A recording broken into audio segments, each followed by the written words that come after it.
परमेश्वर जी की जय हो। परमपिता परमात्मा, सारी सृष्टि के रचनहार, कुल मालिक, असंख्य ब्रह्मांडों के स्वामी, जगत गुरु, तीनों लोकों में प्रवेश करके सबका भरण पोषण करने वाले राजा धीराज, आत्माधार, नाथों के नाथ, देवों के देव महादेव, सर्वेश्वर महेश्वर मृत्युंजय, अजरो अमर, आदि अनादि, सनातनी प्रभु, जगत पिता जगदीश्वर, श्री श्री 1008 की उपाधि के वास्तविक अधिकारी, अकाल मूरत, सौद स्वरूपी राम वासुदेव, सर्वगतम ब्रह्म, परम पूज्य, प्रथम पूज्य, परम संत, परम पुरुष, परम धनी, परम दयालु, सत्य कबीर, हक्का कबीर, अल्लाह कबीर, अल्लाह अकबर, अल्लाह ताला बाखबर, जगत के तारणहार, जगत के मुक्तिदाता, जगत के जगन्नाथ, हारे के सहारे, हिंदुओं के राम, मुसलमानों के अल्लाह, सिखों के वाहिगुरु, ईसाइयों के मसीह, दया के सागर दया निधि, करुणा के सागर करुणा निधि, स्वयंभू परिभू, संकट मोचन, कष्ट हरण, मंगल करण, दुख भंजन, अविगत कबीर, निर्विकार निर्विषम परमात्मा, अलय अलेख सतगुरु, आदि अनादि राम, असली मर्यादा पुरुषोत्तम, असली घनश्याम, असली मनमोहन, असली राम, असली कृष्ण, राजाओं के राजा, महाराजाओं के महाराजा, शहंशाहों के शहंशाह, सम्राटों के सम्राट, भगवानों के भगवान, अल्लाहों के अल्लाह, प्रभुओं के प्रभु, मसीहों के मसीह, सच्चे वाहिगुरु, बाबाओं के बाबा, पीरों के पीर, सर्वगुण संपन्न, अनंत कोटि कलाओं के स्वामी, अनंत कोटि ब्रह्मांडों के नायक, ज्ञानियों में महाज्ञानी, तत्व ज्ञानी, ध्यानियों में महाध्यानी, सिद्धों में परम सिद्ध, योगियों में महायोगी, युवा कबीर, असंवात, 8 सितंबर 1951 से गांव धनाना, जिला सोनीपत, हरियाणा, भारतवर्ष की पावन भूमि पे प्रकट रियल कल की भगवान संत शिरोमणि सतगुरु रामपाल जी परमेश्वर जी के चरण कमल में आप और हम सभी लाइव वीडियो देख रहे भाई बहनों का अनंत कोटि दंडवत प्रणाम। सत्साई भाई और बहनों, आप सभी भाई बहन इस लाइव वीडियो से जुड़े और हमारे अन्य भगत भाई बहनों को ज्यादा से ज्यादा लाइव जुड़ने के लिए आप इस वीडियो को शेयर करें। तब तक हम सभी भगत भाई बहन मिलकर परमपिता परमेश्वर जी का मंगलाचरण करते हैं। बंदी छोड़ सतगुरु रामपाल जी भगवान की। ग्रीव नमो नमो शतपुरुष को नमस्कार, गुरु की नहीं सुर नर मुनि जन साधुआ, संतों सर्वसदी नहीं, सतगुरु साहिब संत सब दंडोतम प्रणाम। आगे पीछे मध्य हुए तिनको जा कुर्बान, नराकार निर्विषम, काल जाल भय भंजनाम, निर्लेपम निज नीर गुणम, अकल अनुप भय सुन धुनाम, सोहम सुरति समापतम, सकल समाना उजल हिरंबर हरदमा, बेपरवाह था है वार पार नहीं मध्य, तम ग्रीव जो सुमर गणनायक गलताना, करो अनुग्रह सोही, पारस पद परवाना, आदि गणेश मना, गणनायक देवन देवा, चरण कमल लो ल्याऊं, आदि अंत करूं सेवा, परम शक्ति संगीतम, हृदय सिद्धि दाता सोई, अविगत गुण है अतीतम, सत्य पुरुष निर्मोही, जगदम्बा जगदीशा, मंगल रूप मुरारी, तन मन अर्पू सीसा, भक्ति मुक्ति भंडारी, सुर नर मुनि जन ध्यावे, ब्रह्मा विष्णु महेश शेष सहस मुख गावे, पूजे आदि गणेशा, इंद्र कुबेर सरीखा, वरुण धर्म राय ध्यावे, समर्थ जीवन जी का, मन इच्छा फल 33 कोटि अधारा, ध्यावे सहस 88, उतरे भव जल यम की फांसी, 33 कोटि अधारा, ध्यावे सहस 88, उतरे भव जल कट है यम की फांसी। बंदी छोड़ सतगुरु रामपाल जी भगवान की जय हो। बंदी छोड़ सतगुरु रामपाल जी भगवान की, बंदी छोड़ सतगुरु रामपाल जी भगवान की। सत्साई भाई और बहनों, दया परमपिता परमेश्वर, सारी सृष्टि के रचनहार, असली कबीर परमात्मा सतगुरु रामपाल जी की, जिनके आशीर्वाद से, जिनके रहमो करम से आप और हम सभी भगत भाई बहनों को इस कलयुग की बिचली पीढ़ी में सर्वप्रथम तो उनकी परम पावन शरण प्राप्त हुई और उसके बाद परमेश्वर ने हमें साध संगतियों से जोड़ा। भाई और बहनों, 30-32 साल का समय कम नहीं होता है एक परम संत के लिए, परमात्मा के लिए। जरा सा विचार करके हम सोचेंगे तो बहुत कुछ समझ में आएगा। एक मंत्री, एक मुख्यमंत्री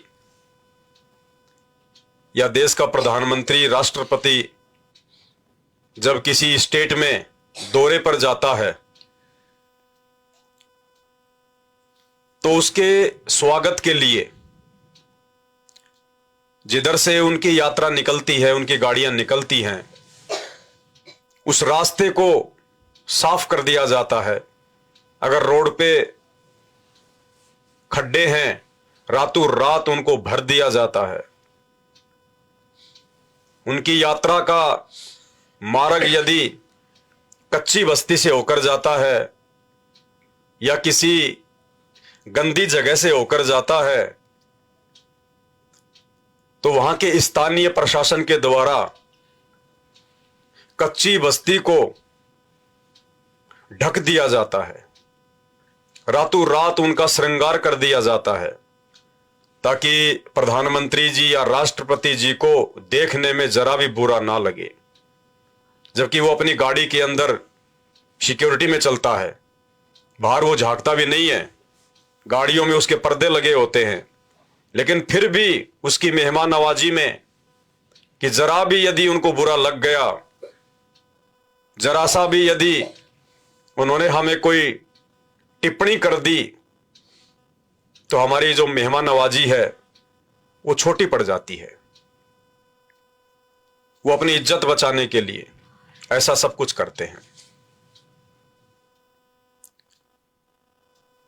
और यदि हम विचार करेंगे परमपिता परमेश्वर सतगुरु रामपाल जी भगवान को लेकर, जो कि राजाओं के राजा हैं, शहंशाहों के शहंशाह, सम्राटों के सम्राट, भगवानों के भगवान, कबीर भगवान, सतलोक के राजा,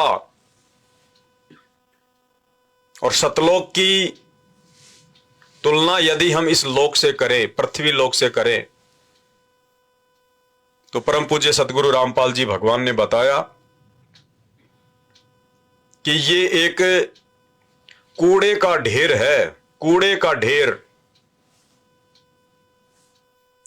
उस सतलोक के राजा की बात तो छोड़िए, उस कबीर परमात्मा सतगुरु रामपाल जी परमेश्वर जी की तो छोड़ दिए, सतलोक में हमारे अन्य जो भगत भाई बहन रहते हैं वो भी कभी झांक कर नहीं देखते इधर। ये इतना गंदा लोक है, ये विषय लोक है। और परमपिता परमेश्वर कबीर साहब सतलोक के राजा इस गंदे लोक में, गंदे से गंदे लोक में आप और हम भाई बहनों के लिए, अपनी आत्माओं के लिए पिछले 32 वर्षों से आप और हम जैसे अज्ञानी दो कोड़ी के जीवों की, जो उनको समझ नहीं पाए, उनके सत्संगों को गहनता से सुन नहीं पाए, उनकी गालियां खा रहे हैं, उनकी बदसलूकियों का सामना कर रहे हैं। आप और हमारे लिए परमपिता परमेश्वर जेल गए, आज भी जेल में बैठे हैं। भाई और बहनों, इन बातों पे जब हम विचार करेंगे तो आप और हमें पता चलेगा कि उस परमपिता परमेश्वर जी के लिए, परम पूज्य सतगुरु रामपाल जी भगवान के लिए आप और हम सभी आत्माएं कितनी इंपॉर्टेंट है, कितनी महत्वपूर्ण है, जिनके लिए परमात्मा इतना दुख उठा रहे, इतना संघर्ष कर रहे हैं। परमार्थ के लिए निस्वार्थ भाव से 32 वर्षों से वे अनवरत इस सेवा में लगे हुए, इस कार्य में लगे हुए हैं, जबकि उनका कोई स्वार्थ नहीं है। स्वार्थ तो आप और हमारा है, आत्म कल्याण का, मोक्ष का। जागरूक तो हमें होना चाहिए, संघर्ष तो बढ़ चढ़ के हमें करना चाहिए, मर्यादाओं को लेके सजग आप और हमारे को होना चाहिए। लेकिन आप और हमसे लाखों गुना अधिक मेहनत, संघर्ष परमपिता परमेश्वर आप और हमें ही जगाने के लिए कर रहे हैं। तो 32 साल का सफर एक महापुरुष का कम नहीं होता है। सीधे सीधे शब्दों में कहें, 30-32 साल तक यदि किसी जानवर को भी रोजाना गीता पढ़ाई जाए तो 30-32 वर्षों में तो वो गधा भी, वो बैल भी, वो जानवर भी बैकुंठ को जाने के लिए सहर्ष तैयार हो जाएगा। और आप और हम मानव शरीरधारी इस पृथ्वी के सर्वश्रेष्ठ बुद्धिजीवियों की हालत यह है कि 32 वर्षों के इस संघर्ष के बावजूद लाखों की संख्या में परमेश्वर सतगुरु रामपाल जी के फॉलोवर जरा भी विचार नहीं करते कि कौन से कुकर्म करने से हमारी मर्यादा टूटेगी और कौन से सुकर्म करने से परमपिता परमेश्वर हमसे प्रसन्न होंगे, हमारी जो है भक्ति बनेगी। और साध संगतियों के माध्यम से परमपिता परमात्मा ने अपनी एक बहुत बड़ी मेहर बख्शी है, एक रजा बख्शी है। आप और हम आत्माओं को परमात्मा ने सूक्ष्म दृष्टि दी है। परमात्मा ने आप और हम सभी आत्माओं का ज्ञान योग खोल दिया है। तभी तो हम गुरुदेव भगवान को समझ पा रहे हैं, हम उनके सत्संगों को समझ पा रहे हैं, और हम एक विशेष कसक के साथ, एक विशेष लगन के साथ, एक विशेष चिंता के साथ कि कहीं गुरुदेव भगवान के द्वारा बताई गई मर्यादाओं का खंडन ना हो जाए, कहीं मेरी बनी बनाई भक्ति का सत्यानाश ना हो जाए, कहीं मेरे पूज्य गुरुदेव भगवान मेरे किसी कर्म कुकर्म से दुखी ना हो जाए। आप और हम सोचने लगे हैं, विचार करने लगे हैं। इसी को परमपिता परमेश्वर की विशेष मेहर कहते हैं। और इस मेहर को इसी प्रकार से आप और हम सभी भगत भाई बहनों ने आजीवन बनाकर रखनी है। आज हम गुरुदेव भगवान के आशीर्वाद से इसी प्रकार के एक मुद्दे पर बात करेंगे, चर्चा करेंगे। ये साथ संगति बहुत ही ज्यादा विशेष होगी, क्योंकि इस प्रकार की बातें यदि हम नहीं करेंगे, इस प्रकार के मुद्दों पर यदि हम चिंतन नहीं करेंगे, मंथन नहीं करेंगे, तो भी हम आगे नहीं बढ़ पाएंगे। तो ये मालिक का सौभाग्य जो परमात्मा ने साथ संगति से जोड़कर आप और हम सभी आत्माओं को सद्बुद्धि देकर अपनी महिमा के साथ साथ हमारी आत्मा को जगाने के लिए ये समय दिया। इसके लिए हम गुरुदेव भगवान का अनंत कोटि दंडवत करते हैं। अक्सर हमें परमपिता परमेश्वर अपने सत्संगों में कहते हैं कि फॉर्मेलिटी के तौर पर तुम लोग बोलते हो, पहले बोलते थे जब आरतियां करते थे देवी देवताओं के सामने खड़े होके कि तन मन धन सब तेरा, तेरा तुझको अर्पण स्वामी क्या लागे मेरा। कि हे भगवान, हे स्वामी, ये तन, ये मन, ये धन संपत्ति, ये सब कुछ आपकी है और ये आपकी, आपको समर्पित परमात्मा, मेरा कुछ नहीं लगता। और मंगलवार को 1.25 रुपए का या तो प्रसाद बांट देते, 2-4 अगरबत्तियां आलू के अंदर घुसेड़ के देवता के आगे रख के आ जाते, 2-4 पतासे उसको जो है प्रसाद के लगा देते। महीने 2 महीने में कभी अमावस्या को या पूर्णिमा को कोई खीर या कोई चूरमा बना लेते। कोई भिखारी मिल जाता तो उसको 2 रुपए दे देते। बस यही हमारा दान पुण्य था। इतनी संपत्ति को हमने परमात्मा को समर्पित करना जो है वो सीखा था। गुरुदेव ने बताया तुम केवल फॉर्मेलिटी के लिए बोलते थे, लेकिन अब यह ज्ञान होने के बाद में इस मार्ग में फॉर्मेलिटी नहीं चलेगी। और गुरुदेव ने बताया यहां तुम्हारी रिहर्सल होगी, यहां मात्र जुबान से बोलने से बात नहीं बनेगी, तुमने वैसा करना पड़ेगा जैसा तुम सीख रहे हो, जैसा तुम्हें सिखाया जा रहा है अपने गुरुदेव के द्वारा। तो परमेश्वर ने कहा कि जगत वाले तो बिना इस तत्व ज्ञान के खाली फॉर्मलिटी में बोलते रहते हैं कि तन मन धन सब तेरा, और तेरा तुझको अर्पण प्रभु क्या लागे मेरा। और यहां गुरुदेव ने बताया कि भाई तन मन धन सब मेरा, कि ये तेरे बोलने की आवश्यकता नहीं है, ये तो है ही मेरा। अगर तेरा है तो बता दे तू कहां से लाया। तेरे बाप दादे का तेरा नहीं हुआ, तेरे पूर्वजों का तेरा नहीं हुआ, और ना तेरा तेरा होगा। ये तन भी तेरे को मैंने दिया, ये मन भी मैंने दिया, ये संपत्ति ये धन भी तेरे को मैंने दिया। तू तो मां के पेट से नंगा आया था, ये तेरा है ही कहां। अब तुझे विचार करना पड़ेगा इस बात पर कि तन मन धन सब मेरा। और भाई जिस दिन मेरा मुझको देने का समय आएगा तो कालजा पाटेगा तेरा। उस समय पता चलेगा कि तू जुबान से बोलता है या वास्तव में तूने कुछ समर्पित भी करना सीखा है। भाई और बहनों, ये इस प्रकार के विशेष मुद्दे गुरुदेव भगवान के विशेष आशीर्वाद से, उनकी मेहर से, उनके द्वारा बख्शी सद्बुद्धि से ही भाई बहनों के बीच में मुंह से निकलते हैं। ये किसी जीव के बस की बात नहीं है जो अपने जैसे दो कोड़ी के जीवों को बैठ के समझा सके।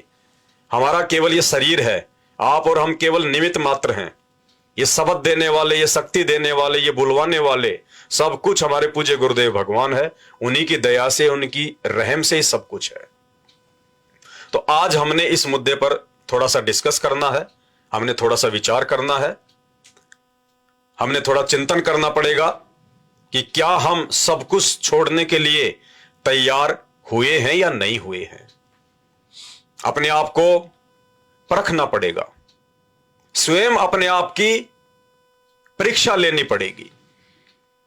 देखो, हमें परमात्मा ने स्थूल शरीर दिया है ये, और इस स्थूल शरीर के अंदर एक दूसरा शरीर है, सूक्ष्म शरीर। उसके बाद में 3 शरीर हमें गुरुदेव ने और बताए, कारण, महाकारण, केवल्य। लेकिन विशेष तौर पर केवल 2 प्रकार के शरीरों की ही विशेष परीक्षा होगी, स्थूल शरीर की और स्थूल शरीर के अंदर जो सूक्ष्म शरीर है उसकी। और इस 2 प्रकार के शरीरों को विशेष तौर पर हम भाई बहनों ने, गुरुदेव ने हमें जो विशेष मेहर करके जो भक्ति दान दिया है, जो मर्यादाएं बताई हैं, जो भक्ति की खुराक खाने के लिए दी है, जो 5 यज्ञ दिए हैं, वो हमने निरंतर करते रहना होगा। और कैसे हमने इन दोनों शरीरों को मजबूत करना है, हमने इनको मोक्ष प्राप्ति के लिए तैयार करना है। स्थूल शरीर को हमने परमपिता परमेश्वर जी की जो मर्यादाएं हैं, नाम दीक्षा के समय जो नियम दिए जाते हैं, हमने उन मर्यादाओं में रखकर स्थूल शरीर को बचाकर रखना है। स्थूल शरीर यदि बचकर रहेगा तो हमारा जो सूक्ष्म शरीर है वो सुरक्षित रह पाएगा, क्योंकि जो सूक्ष्म शरीर है वो केवल स्थूल शरीर के ही भरोसे है। इस पृथ्वी लोक पर स्थूल शरीर की परीक्षा होगी, और ये स्थूल शरीर छोड़ने के बाद में जब हम त्रिकुटी पर जाएंगे तो वहां पर हमारे सूक्ष्म शरीर की परीक्षा होगी। हमने ये विचार करना होगा, ये देखना होगा कि मेरा जो ये स्थूल जो शरीर है ये कितना तैयार हुआ है, क्योंकि हम भगत हैं। और परमात्मा ने भगत की मृत्यु के विषय में बताया कि भगत जब शरीर छोड़ता है तो उसको मौत का जरा भी एहसास नहीं होता है, उसको जरा भी भय नहीं लगेगा। आम प्राणियों को मौत के समय जो पीड़ा होती है, भगत को वो पीड़ा भी नहीं होगी। लेकिन वो कब नहीं होगा ऐसा? जिस समय हम इस धरती पर अपने गुरुदेव भगवान की भक्ति से, उनकी मर्यादाओं में रहकर इस स्थूल शरीर को हम तैयार कर लेंगे, हम इसको पका लेंगे। उस समय जब हमारा अंत समय आएगा, शरीर छोड़ने का वक्त आएगा, तो उस समय हमारा यह शरीर मर्यादाओं में रहकर भक्ति करने के चलते ऐसे छूटेगा जैसे कोई फल जब पूर्णतया पक जाता है तो उस फल को तोड़ने की आवश्यकता नहीं पड़ती, वो स्वतः ही पेड़ से झड़कर नीचे गिर जाता है। या उसके पकने के बाद जरा सी भी हवा चलेगी या माली पेड़ को जरा सा भी हिलाएगा, तुरंत वो फल नीचे गिर जाएगा। उस फल को तोड़ने के लिए ज्यादा मेहनत करने की आवश्यकता नहीं है। और यदि वो फल कच्चा रह जाता है तो उसको तोड़ने में बड़ी दिक्कत होती है। तो इसी प्रकार भाइयों और बहनों, गुरुदेव भगवान ने हमें जो भक्ति दी है, अब इस भक्ति को गुरुदेव के द्वारा दिए गए ज्ञान को आधार बना के हमने स्वयं ही प्रफुल्लित करना है। परमात्मा ने हमारे को मार्ग दिखा दिया, परमेश्वर ने हमें रास्ता दिखा दिया, गुरुदेव भगवान ने हमें सही और गलत की जानकारी दे दी। अब उस रास्ते पर चलना आप और हमारा काम है। अगर हम मर्यादाओं में रह के चलेंगे, गुरु को भगवान मानकर भक्ति करेंगे, ज्ञान को आधार बनाकर चलेंगे, तो हमारा जो स्थूल शरीर है अंत समय तक वो बिल्कुल प्रफुल्लित हो जाएगा, वो तैयार हो जाएगा। तो यहां हमने रिहर्सल करते रहना है कि कहीं मैं गुरुदेव भगवान की मर्यादाओं से इधर उधर तो नहीं हो रहा हूं। जो मुख्य मुख्य नियम मुझे मेरे गुरुदेव भगवान ने दिए हैं, मैं सही प्रकार से उनका पालन कर पा रहा हूं या नहीं कर पा रहा हूं। मैं गुरुदेव के ज्ञान को अच्छे से आधार बनाकर भक्ति मार्ग पर चल पा रहा हूं या नहीं चल पा रहा हूं। इन सब बातों की रिहर्सल हमने निरंतर जो है वो करते रहना है। रह रहकर हमने विचार करते रहना है। हमने हर प्रकार की इस काल की जो प्रेरणाएं हैं, हमने उनको समझते रहना है। संध्या आरती में परमात्मा हमें पढ़ाते हैं, या तन में मन मूर्ति देखो, कि जो तुम्हारा ये शरीर है ना, इसके अंदर अपने गुरुदेव के ज्ञान को आधार बनाकर अब तुम्हें चेक करना है, तुमने देखना है कि तुम्हारे इस मन, तुम्हारे इस शरीर के अंदर काल कहां है, मन कहां है। और उसकी हम कैसे पहचान करेंगे?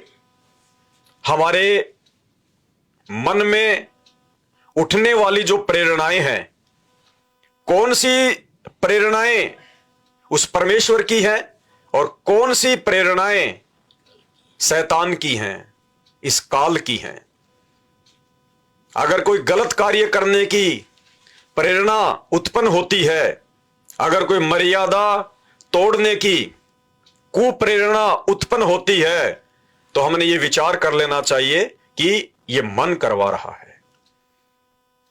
यदि मंत्र करने की इच्छा, सत्संग सुनने की कोई प्रबल इच्छा, दान धर्म करने की कोई इच्छा जागृत हो रही है, तो सोच लेना चाहिए कि ये सतगुरु की प्रेरणा है, ये अच्छी प्रेरणा है।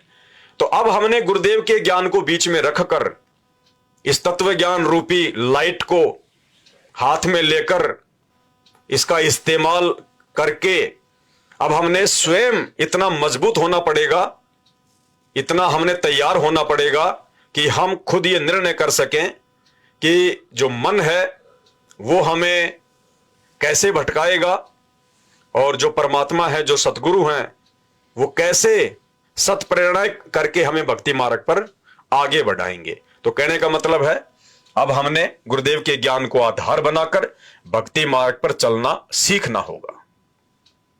बच्चा जब छोटा होता है तो माता पिता उसकी उंगली पकड़कर उसको चलाते हैं, घेरा बनाकर चलते हैं ताकि बच्चा नीचे ना गिर जाए।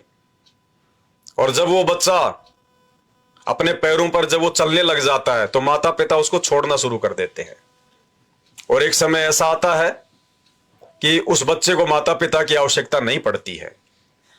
तो इसी प्रकार भाइयों और बहनों, जब हम शुरू में परमपिता परमेश्वर जी से नाम दीक्षा के माध्यम से जुड़ते हैं, तो भले ही हमारी उम्र 60 साल की हो, चाहे 50 साल की हो, चाहे हम कोई पहलवान हो, लेकिन आध्यात्मिक मार्ग में हम बिल्कुल बच्चे हैं।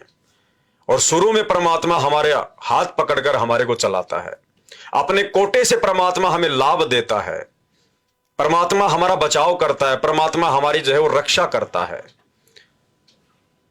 और जब हम थोड़ा समझदार हो जाते हैं, 2 4 5 6 महीने साल भर हमें हो जाता है, यानी कहने का मतलब है जब हमारे को सतनाम प्राप्त हो जाता है तो परमात्मा फिर घेरा बना लेता है कि बच्चा जो है अपने पैरों पे खड़ा होना जो है वो सीख चुका है, इसको बेसिक जो आध्यात्मिक जानकारी है इसको हो चुकी है।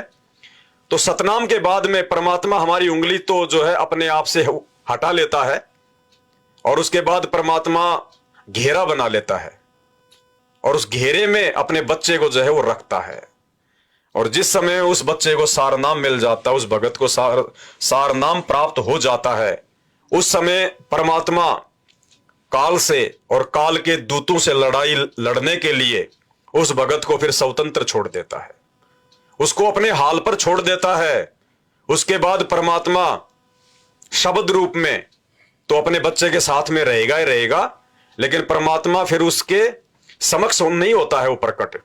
परमात्मा ऐसा महसूस करवाता है कि अब तूने मेरे से ज्यादा और मेरे द्वारा दिया गया जो ज्ञान है, जो भक्ति है, उसके ऊपर विश्वास करके आध्यात्मिक क्षेत्र में तुझे अपनी यात्रा करनी है। तो भाई और बहनों, इस पृथ्वी लोक पर हमने इस स्थूल बॉडी को यदि हमने तैयार करना है, मोक्ष प्राप्त करना है, और इस स्थूल बॉडी से यदि हमने अपने सूक्ष्म शरीर को तैयार करना है, तो अब हमने पूर्णतया गुरुदेव भगवान की मर्यादाओं में रहना सीखना होगा।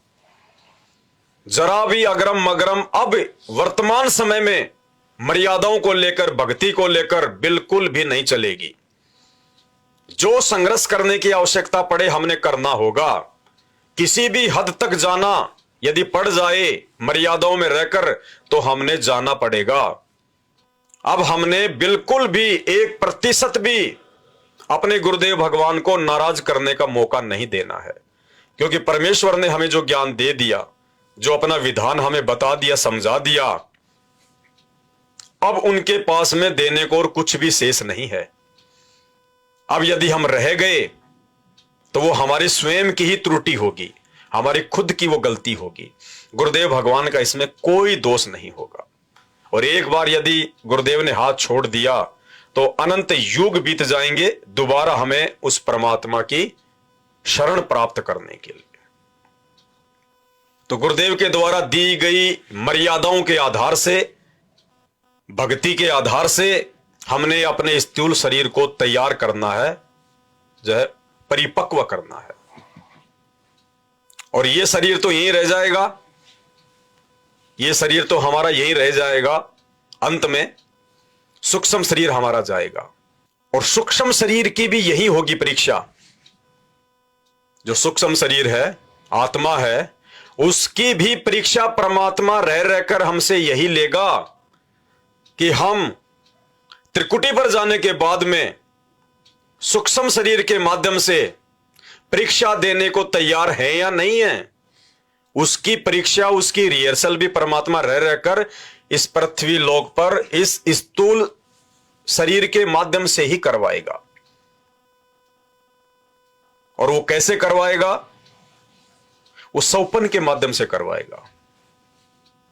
सौपन जब हमें आते हैं तो बहुत सी बार आप भाई बहन देखते होंगे कि हमने तो नाम दीक्षा ले ली, अब हम तो ना कोई बीड़ी पीते, ना हम कोई शराब पीते, ना हम मांस खाते, ना हम जुआ खेलते, ना हम कोई ताश खेलते, ना हम कोई व्यभिचार करते, ना हम किसी जंत्र मंत्र वाले के चक्कर में पड़ते, ना हम किन्हीं देवी देवताओं की जो है वो पूजा करते, ना हम कोई ज्योतिष वगैरह में कोई जो है मतलब विश्वास रखते।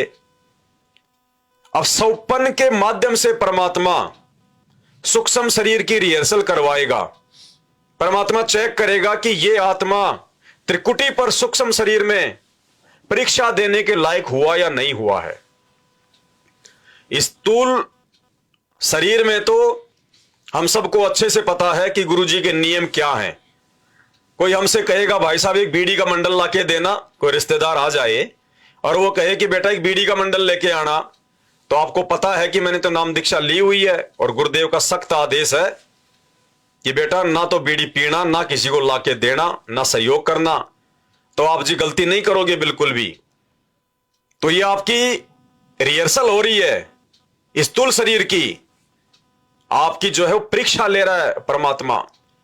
तो यहां तो बिल्कुल आप होशो हवास में हैं कि भाई बिल्कुल भी ऐसी गलती नहीं करूंगा। और जो सूक्ष्म शरीर है उसकी रिहर्सल, उसकी परीक्षा परमात्मा सौपन के माध्यम से होगी। कई बार हमें सौपन आ जाते हैं कि सौपन में हम अपने दोस्तों के साथ में कहीं घूमने चले गए। दोस्त जो है बियर पी रहे हैं, शराब पी रहे हैं, जर्दा खा रहे हैं, सिगरेट पी रहे हैं, हमारे को भी पीने के लिए दे रहे हैं। और थोड़ा सा तो हम उनका विरोध करते हैं कि नहीं नहीं भाई मैं नहीं पीऊंगा, मैंने छोड़ दी। लेकिन उनके ज्यादा दबाव के चलते फिर हम एक आधी घूंट मार लेते हैं। और जब सुबह हमारी आंख खुलती है तो 5-10 मिनट के बाद में हमें अचानक से वो सौपन याद आता है। और सौपन जब याद आता है तो उस समय हमारा क्या रिएक्शन होता है, उस समय हमारा क्या रिएक्शन होता है, ये सूक्ष्म शरीर का एग्जाम होता है। यानी आपने सौपन में, जब आपको सौपन आ रहा था तो जो स्थूल शरीर है ये तो सो रहा था, ये तो बेसुध था, ना हिल रहा था ना ये डुल रहा था, ये तो बिल्कुल बेजान होके खाट पे पड़ा हुआ था। तो फिर सौपन में वो घूम कौन रहा था यार दोस्तों के साथ में? बीड़ी किसने पी, सिगरेट किसने पी? सूक्ष्म शरीर ने। तो सूक्ष्म शरीर अभी हमारा तैयार नहीं है। स्थूल शरीर तो हमारा तैयार हो गया, लेकिन सूक्ष्म शरीर में हमने दबाव के चलते और हमने सिगरेट पी ली। तो सूक्ष्म शरीर हमारा इतना ही तैयार हुआ है कि अभी हम दबाव सहन करने के लायक नहीं हैं। जब हमारी त्रिकुटी पर परीक्षा होगी तो उस परीक्षा में हम अभी पास होने के लिए पूर्णतया तैयार नहीं हैं, क्योंकि सौपन के माध्यम से परमेश्वर ने हमारी रिहर्सल देख ली। अगर कभी कभार सौपन हमें अपने पूज्य गुरुदेव भगवान का आ जाता है तो सौपन में हमारा क्या रिएक्शन होता है? बहुत सारे भगत भाई बहन तो अपने गुरुदेव को देखते ही दंडोत प्रणाम करेंगे, उनकी खुशी का ठिकाना नहीं होगा। अच्छी जगह पे वो अपने जो है परमपिता परमेश्वर जी को बैठाएंगे, उनके चरणों की सेवा करने लग जाएंगे, उनकी गोद में जाके बैठ जाएंगे, उनके चरणों से लिपट जाएंगे। और उनके मन में उमंग रहेगी कि मैं क्या करूं अपने परमात्मा के लिए, क्या खिलाऊं क्या पिलाऊं। तो इसका मतलब आपका जो सूक्ष्म जो शरीर है वो भी अपने उस परमात्मा को पहचान गया है, अपने गुरुदेव भगवान को जान गया है। आपका विशेष प्यार, आपका विशेष समर्पण अपने गुरुदेव के प्रति है। और जैसे ही सुबह हमारी आंख खुलती है तो अचानक से हमें जब वो सौपन याद आता कि आज तो गुरुदेव ने दर्शन दिए, हमारी खुशी का कोई ठिकाना नहीं रहता। हमारा मन बिल्कुल हल्का हो जाता है, आनंदित हो जाता है। तो आपने सौपन में भी अपने गुरुदेव के साथ में बहुत अच्छा बर्ताव किया और आपकी आंख खुली तो आपको बहुत अच्छा महसूस हुआ। इसका मतलब सतगुरु रामपाल जी भगवान के प्रति, अपने गुरुदेव के प्रति हमारा जो सूक्ष्म शरीर है वो तैयार हो चुका है। यानी हम अपने गुरुदेव के प्रति समर्पित होते जा रहे हैं, ये पहचान है। सौपन में जैसे कोई आपत्ति आ गई हमारे ऊपर, कोई भयंकर जानवर हमारे पीछे लग गया या कोई व्यक्ति हमारे को मारने के लिए दौड़ा, तो हम क्या करेंगे?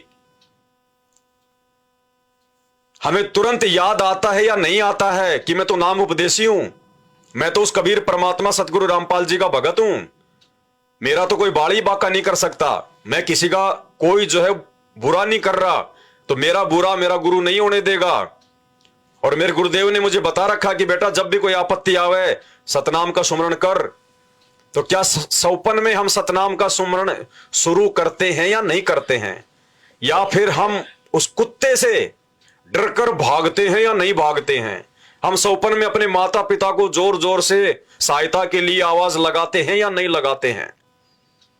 तो ये सौपन में परमात्मा हमारी रिहर्सल करवा रहा है कि जब तू ये शरीर छोड़कर त्रिकुटी पर जाएगा तो 14 करोड़ यम के दूत वो तरह तरह के रूप बनाकर, कोई जानवर का, कोई गधे का, कोई कुत्ते का, कोई राक्षस का, वो तुम्हारी जो है ये परीक्षाएं लेंगे।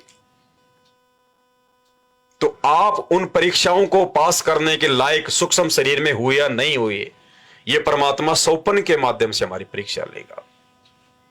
तो भाई और बहनों, जिन जिन भगत भाई बहनों ने इन बातों पर विचार करना सीख लिया और स्थूल शरीर में इस धरती पर गुरुदेव भगवान की मर्यादाओं को लेके यदि हमने संघर्ष करना सीख लिया, लोगों का विरोध करना सीख लिया, डटकर मुकाबला करना सीख लिया कि भावे जान जावे, भाई संपत्ति जाए, भाई मेरी इज्जत जाए तो जाए, लेकिन मैं अपने गुरुदेव भगवान की मर्यादाओं को मन कर्म वचन किसी भी प्रकार से नहीं तोड़ूंगा, तो समझ लीजिए आप और हम भाई बहन स्थूल रूप में बिल्कुल तैयार हो चुके हैं। और स्थूल रूप में तैयार हुए बिना सूक्ष्म रूप में हम कभी भी तैयार नहीं हो पाएंगे, क्योंकि पहले हमारे को स्थूल रूप से तैयार होना पड़ेगा। स्थूल रूप से जब हम तैयार हो जाएंगे, हम बिल्कुल दृढ़ हो जाएंगे कि ब्रह्मा विष्णु महेश भी आ जाए तो मुझे इन मर्यादाओं से डगमग नहीं कर सकता, मुझे मेरे गुरुदेव भगवान के पावन चरण कमल से दूर नहीं कर सकता। मैं किसी भी बात को लेके, किसी भी लोभ लालच में आके, किसी भी डर या भय में आके या दबाव में आकर मैं अपने गुरुदेव की मर्यादाएं नहीं तोड़ूंगा। तो समझ लीजिए हम भाई बहन स्थूल रूप में तैयार हो चुके हैं। और जब स्थूल रूप में तैयार हो जाएंगे, उसके बाद हमारा अंदर सूक्ष्म रूप जो है वो तैयार होना शुरू हो जाएगा। भाई जैसे कोई भी जानवर का अंडा है, पहले बाहर से जो है अंडा तैयार होता है, पहले वो अंडा पकता है, फिर उसके अंदर जो जीव है वो परिपक्व होता है। तो हमारे जो है स्थूल बॉडी से हमारा जो सूक्ष्म जो बॉडी है, परमात्मा उसको तैयार करवाएगा। तो आप और हमने अब ये विचार करना पड़ेगा, हमने ये सोचना पड़ेगा कि आप और हम भाई बहन कितने तो स्थूल रूप में हुए हैं तैयार और कितने हम सूक्ष्म रूप में हुए हैं तैयार। कुछ समय बैठकर हमने अकेले में या कहीं भी जहां पे आपको थोड़ा समय मिले विचार करने का, चिंतन मनन करने का, घर घर में बेड परमात्मा ने इसीलिए लगवाए हैं, घर घर में ये दरबार परमात्मा ने इसीलिए लगवाए हैं कि सुबह नहीं तो शाम को, शाम को नहीं तो सुबह को 10 मिनट का, 20 मिनट का, 5 मिनट का, आधे घंटे का अपनी श्रद्धा और समय अनुसार एकांत में, अकेले में अपने गुरुदेव भगवान के चरणों में बैठकर हम विचार करें, हम चिंतन करें और ये सोचें कि अगर हम ऐसे ही चलते रहे तो हम ऐसे ही चलते रहेंगे।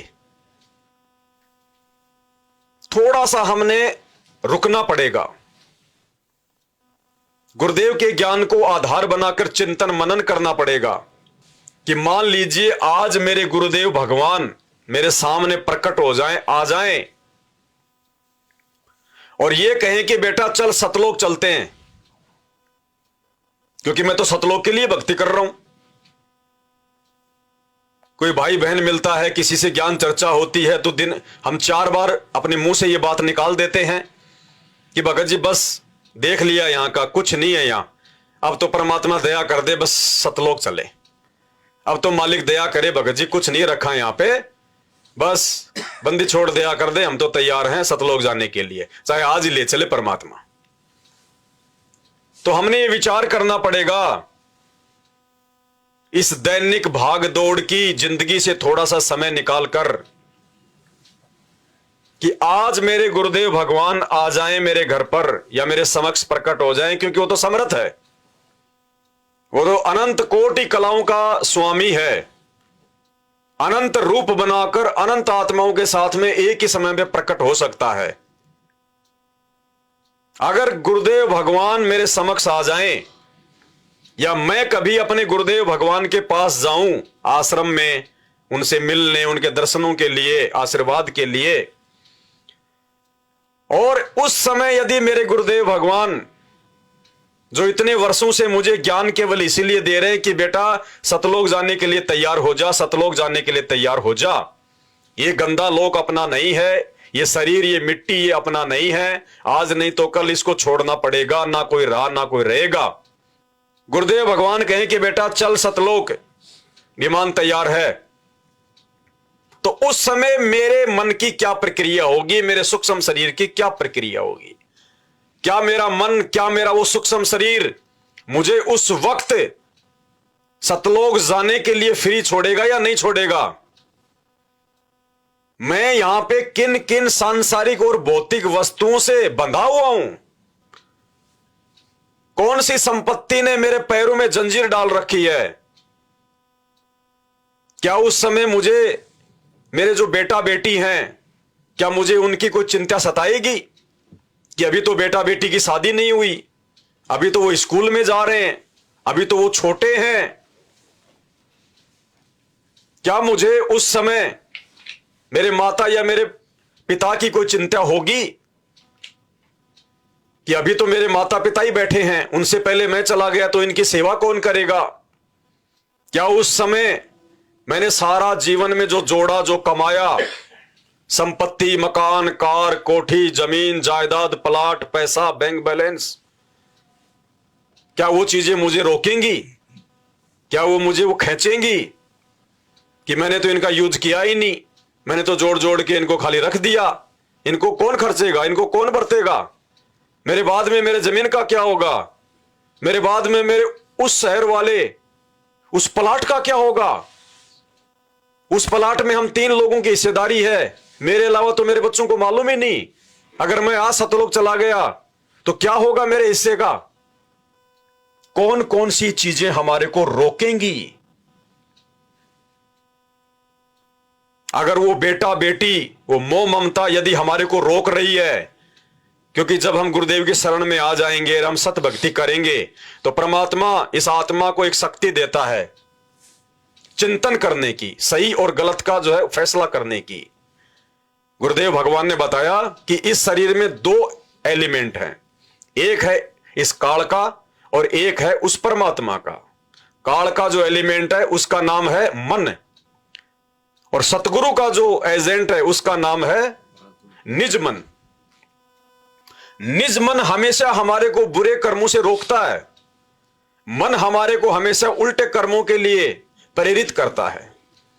यानी जैसे जब भी हम कोई काम करते हैं, अगर तो एक मन तो कहेगा कि ये कर ले, और एक मन कहेगा कि नहीं नहीं ठीक नहीं है, बाद में फिर देख लेना, पछताएगा।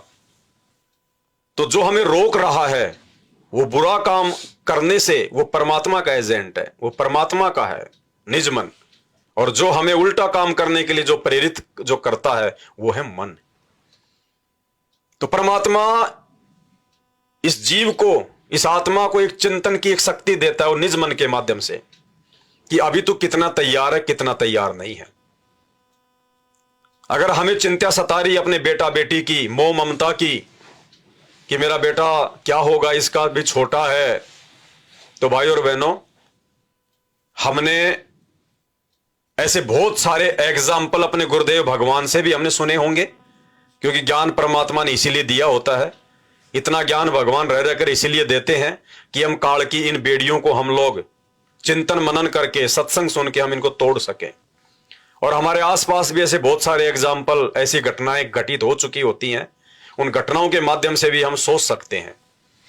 ऐसे बहुत सारे आपको बेटे और बेटियां मिलेंगी, लड़के और लड़कियां मिलेंगी, जिनके पिता उनके जन्म से पहले ही मर गए थे या उनको छोटा छोटा छोड़ के मर गए थे, और आज बिना बाप के वो बेटा बेटी उन बाप वाले बेटा बेटियों से अच्छी पोस्ट पे, अच्छी नौकरियों में, आज वो जीवन में सांसारिक लोग जिनको सफल मानते हैं वो सफल हैं।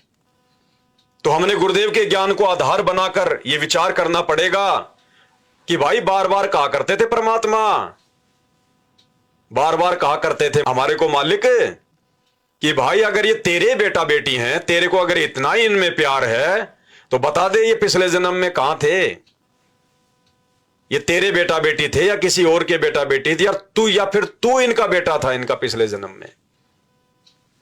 और गुरुदेव भगवान हमें कहते थे कि भैया सब अपनी जो किस्मत है ना मां के पेट से विधाता के द्वारा लिखवा कर लाते हैं, कोई किसी बाप के या मां के भरोसे नहीं आता, सब अपनी किस्मत लिखवा के लाते हैं। और तीसरी चीज परमात्मा हमें बार बार कहा करते थे कि बेटा यदि तू इन बेटा बेटियों को अपना बेटा बेटी समझेगा तो तू कभी भी इनकी मोह ममता से मुक्त नहीं हो पाएगा। अरे तू खुद किसी और का बेटा बेटी है, तू किसी और का रह के नहीं रह सकता, तू किसी और का हो ही नहीं सकता। ये शरीर तेरा भी छूटेगा, 1 किलो 1 मुट्ठी राख बन जाएगी। जब तू किसी का नहीं है तो तेरा कौन हो जाएगा यहां पे। और उन बेटा बेटियों को यदि हम परमात्मा को समर्पित कर देंगे कि परमात्मा जैसे आपने मेरे को तैयार किया मोक्ष के लिए, मालिक ये आपकी आत्माएं आपके हवाले, आपने तो इस दास को केवल एक जिम्मेदारी दी हुई थी, परमात्मा एक नौकरी दी हुई थी मेरे मालिक, मेरी नौकरी में अगर कोई कमी रही हो तो परमात्मा दास को क्षमा। बस हमारी इनमें इतनी ही मोह ममता होनी चाहिए, हमने अपने बेटा बेटियों को सही मार्ग पे लगा देना चाहिए ताकि फिर जिम्मेदारी उन बेटा बेटियों की उस बाप की हो जाएगी, उन आत्माओं की असली परमात्मा की हो जाएगी। और इसी प्रकार से हम उन जिम्मेदारियों से मुक्त हो सकते हैं। अगर बेटा बेटी नाम पे नहीं लगते हैं, समझदार हो गए हैं, तो फिर हमने ज्ञान को आधार बनाना पड़ेगा कि भैया यहां तो देखो ऋण संबंध है, एक लेवा एक देवा दूतम, कोई किसी का पिता निपुतम, ऋण संबंध जुड़े सब नाता, अंत समय सब 12 बाटा। तो फिर गुरुदेव के ज्ञान को आधार बना करके भाई देख मैंने तो बच्चों को समझाया, खुद बताया, अब ये नहीं माने तो भाई इनकी किस्मत इनके संस्कार, अपन क्यों मौका चूके, ऐसा मौका बार बार नहीं मिलेगा। परमात्मा ने हमें कितना समझाया। तो बेटा बेटियों को या माता पिता की जो मोह ममता है उनको हमने गुरुदेव के ज्ञान को आधार बनाकर कुछ समय चिंतन मनन करके, अगर रोज समय नहीं मिलता है, नहीं कर पाते हैं, तो जो 2 4 5 दिन में एक बार तो हम प्रयास करें, गुरुदेव भगवान से अरदास करें, मालिक से दंडोत करके विनती करें कि परमात्मा अपने दास को, अपनी दासी को चिंतन मनन की थोड़ी परमात्मा शक्ति दो मेरे मालिक, ताकि अंत समय में ये बेटा बेटी ये मोह ममता के कारण ये काल की बेड़ियां ना बन जाएं मेरे लिए, क्योंकि काल तो हर प्रकार से हमारे को बांधने का प्रयास करेगा, उसका तो यही प्रयास रहेगा। दूसरा, यदि हमारे को संपत्ति को लेकर कोई भय है, कोई डर है अभी मन में, यदि काल ने हमारे को संपत्ति, पैसा, कार, कोठी, मकान, जमीन, जायदाद, खेत खलिहान, नौकरी, व्यापार, बिजनेस, यदि इन चीजों में उलझा रखा है, बांध रखा है, तो भी हमने विचार उसी प्रकार से करना पड़ेगा गुरुदेव के ज्ञान को आधार बना के कि भाई परमात्मा ने तो ऐसे ऐसे उदाहरण दे दिए हमारे को कि ये ज्ञान समझ में आने के बाद, ये भक्ति समझ में आने के बाद, सतलोक की तुलना में ये गंदा लोक समझ में आने के बाद कि ये तो कूड़ा करकट है, कचरे का ढेर है, ये ज्ञान समझ में आने के बाद, और वर्तमान की तो बात छोड़ दो, वर्तमान में तो गुरुजी ने सारे शास्त्र दिखा दिए, इतने सत्संग सुना दिए, रोज सत्संग सुनने के लिए गुरुजी ने हमारे को टीवी, रेडियो, इंटरनेट, मोबाइल, पता नहीं क्या क्या दे दिया। और आज से पहले परमात्मा ने जिन जिन आत्माओं का उदाहरण दिया, उस समय तो वो आत्माएं साल 6 महीने में कभी कभार परमात्मा जी के प्रवचन सुनती थी, लेकिन वो आत्माएं भी इतनी जागरूक निकली, वो दृढ़ निकली कि आज हमारे पास तो है ही क्या, ले दे के किसी के पास में 1 करोड़ की संपत्ति होगी ज्यादा से ज्यादा, या कोई वैसा भगत, कोई बिरला भगत होगा संत रामपाल जी का जिसके पास में 1 करोड़ से ऊपर की संपत्ति होगी, नहीं तो 95% उनके जो भगत है वो हैंड टू माउथ हैं। फिर भी कोई 5-10% ऐसे भगत हैं जिनके 1-2 प्लाट फालतू हो, तो फिर उनको विचार करना पड़ेगा कि बेटा तेरे पास तो है ही क्या। मालिक ने कितना बताया, कितना समझाया, 1 लाख पूत 1.25 लाख नाती, उस रावण के आज दीवाना बाती। और हिसार जेल से जो 19 नंबर की जो ऑडियो आई है उसमें परमात्मा ने क्या कहा, सर्व सोने की लंका होती रावण से रणधीरम, एक पलक में राज विराजे यम के पड़े जंजीरम। रावण जितना धनी धरती पर कोई नहीं हो सकता। परमात्मा ने क्या बताया, उसकी पूरी जो लंका थी, जो महल था, वो सोने का था। जो गारियां थी वो भी सोने की, ईंट भी सोने की। और अब गुरुदेव भगवान भेद खोल रहे हैं, भेद भक्ति मार्ग के। परमेश्वर कहते हैं आज से पहले यदि तुम्हें मैं ये अनसुनी बातें बताता, तुम जिंदगी में विश्वास नहीं करते।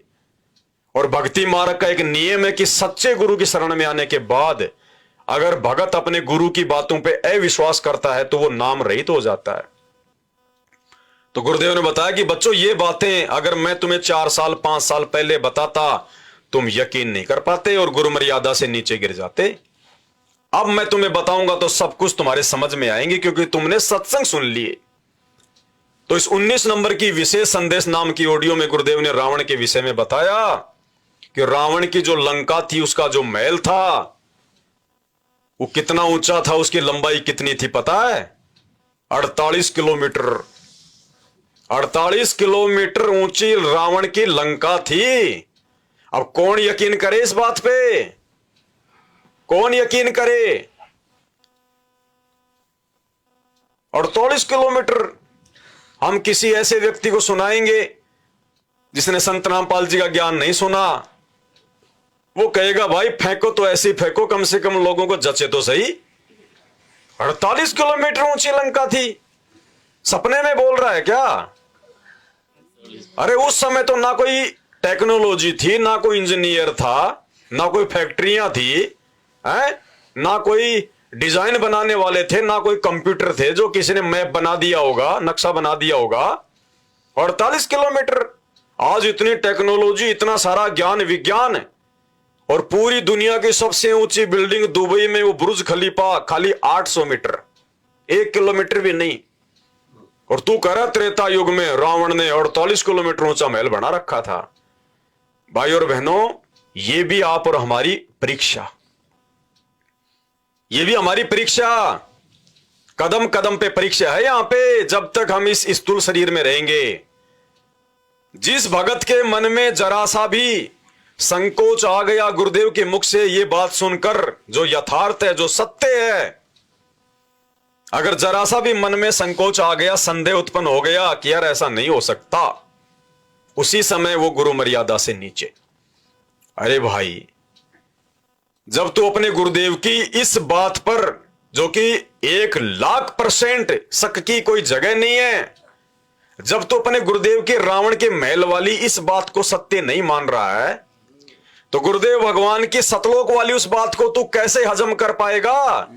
जो गुरुदेव ने बताया कि बच्चों, सतलोक में तुम्हारे जो महल खाली पड़े हैं, एक एक महल ने इतनी जगह घेर रखी है, ये पृथ्वी भी छोटी है, इस धरती से बड़े बड़े तुम्हारे महल है वहां पर। तो इस बात को तो हम कौन से दिन हजम करेंगे? और गुरुदेव की बात हजम नहीं हुई तो सतलोक क्या खाक जाएंगे? कहे कबीर सुनो भाई साधो, मैं तो हूं विश्वास में। अगर गुरुजी कह दे कि बेटा रावण की सोने की लंका 12 लाख किलोमीटर ऊंची थी, तो बिल्कुल गुरुजी थी, बिल्कुल परमात्मा थी, निसंदेह थी। आपने कह दिया परमात्मा सत्य, परम सत्य, भले हमारी बुद्धि स्वीकार करे या ना करे, लेकिन गुरुदेव ने जो कह दिया वो सत्य है, क्योंकि वो अविनाशी परमात्मा है, वो अंतर्यामी है, वो सर्वद्रष्टा परमात्मा है, वो भूत भविष्य वर्तमान लोक परलोक सब कुछ जानने वाला है। हमने यकीन करना पड़ेगा। ये 28 साल से 30 साल से ये ज्ञान परमात्मा ने विश्वास करवाने के लिए ही दिया है।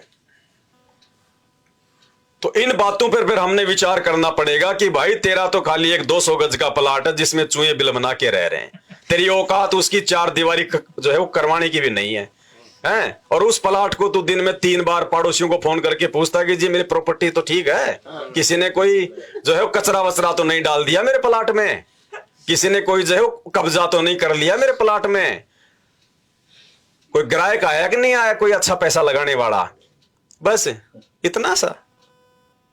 और फिर हमें परमात्मा ने क्या बताया? बलक बुखारे का बादशाह अब्राहिम सुल्तान, अथाह संपत्ति, 18 लाख घोड़े। और गुरुदेव ने बताया कि जब वो सवारी के साथ में निकलता था हाथी घोड़ों पे, तो इसी विशेष ऑडियो में परमात्मा ने बताया कि सूरज भी दिखाई देना बंद कर देता उनके हाथियों के पैरों की धूल से। ऐसे धूल का गुब्बारा छा जाता था जैसे कोई काली घटा छा गई हो। उसमें राजाओं की महिमा होती थी वो, कि उसके पास इतने घोड़े इतने हाथी। जब वो चलता था तो वो गर्द उठती थी, सूरज दिखाई देना बंद कर देता था। और मालिक ने बताया कि जब वो निकलता था अपनी पालकी लेके, अपनी सवारी लेके, तो उसके इतने ठाठ बाट थे, उतने ऐसो आराम थे, देवताओं का राजा सुरपति इंद्र भी नीची गर्दन कर लेता था कि इतने ठाठ बाट तो मेरे भी नहीं है। तो भाई उनकी तुलना में हमारे पास में वो 250 गज का प्लाट क्या है, ऊंट के मुंह में जीरे का भी नहीं है, जिसके ऊपर हम फूले फिर रहे हैं। 4 बीघा 5 बीघा 20 बीघा खेत हो गया, 4 साल बरसात ना हो, उसमें चूहे बिल बना के रहेंगे, तेरा जाने का मन नहीं करेगा।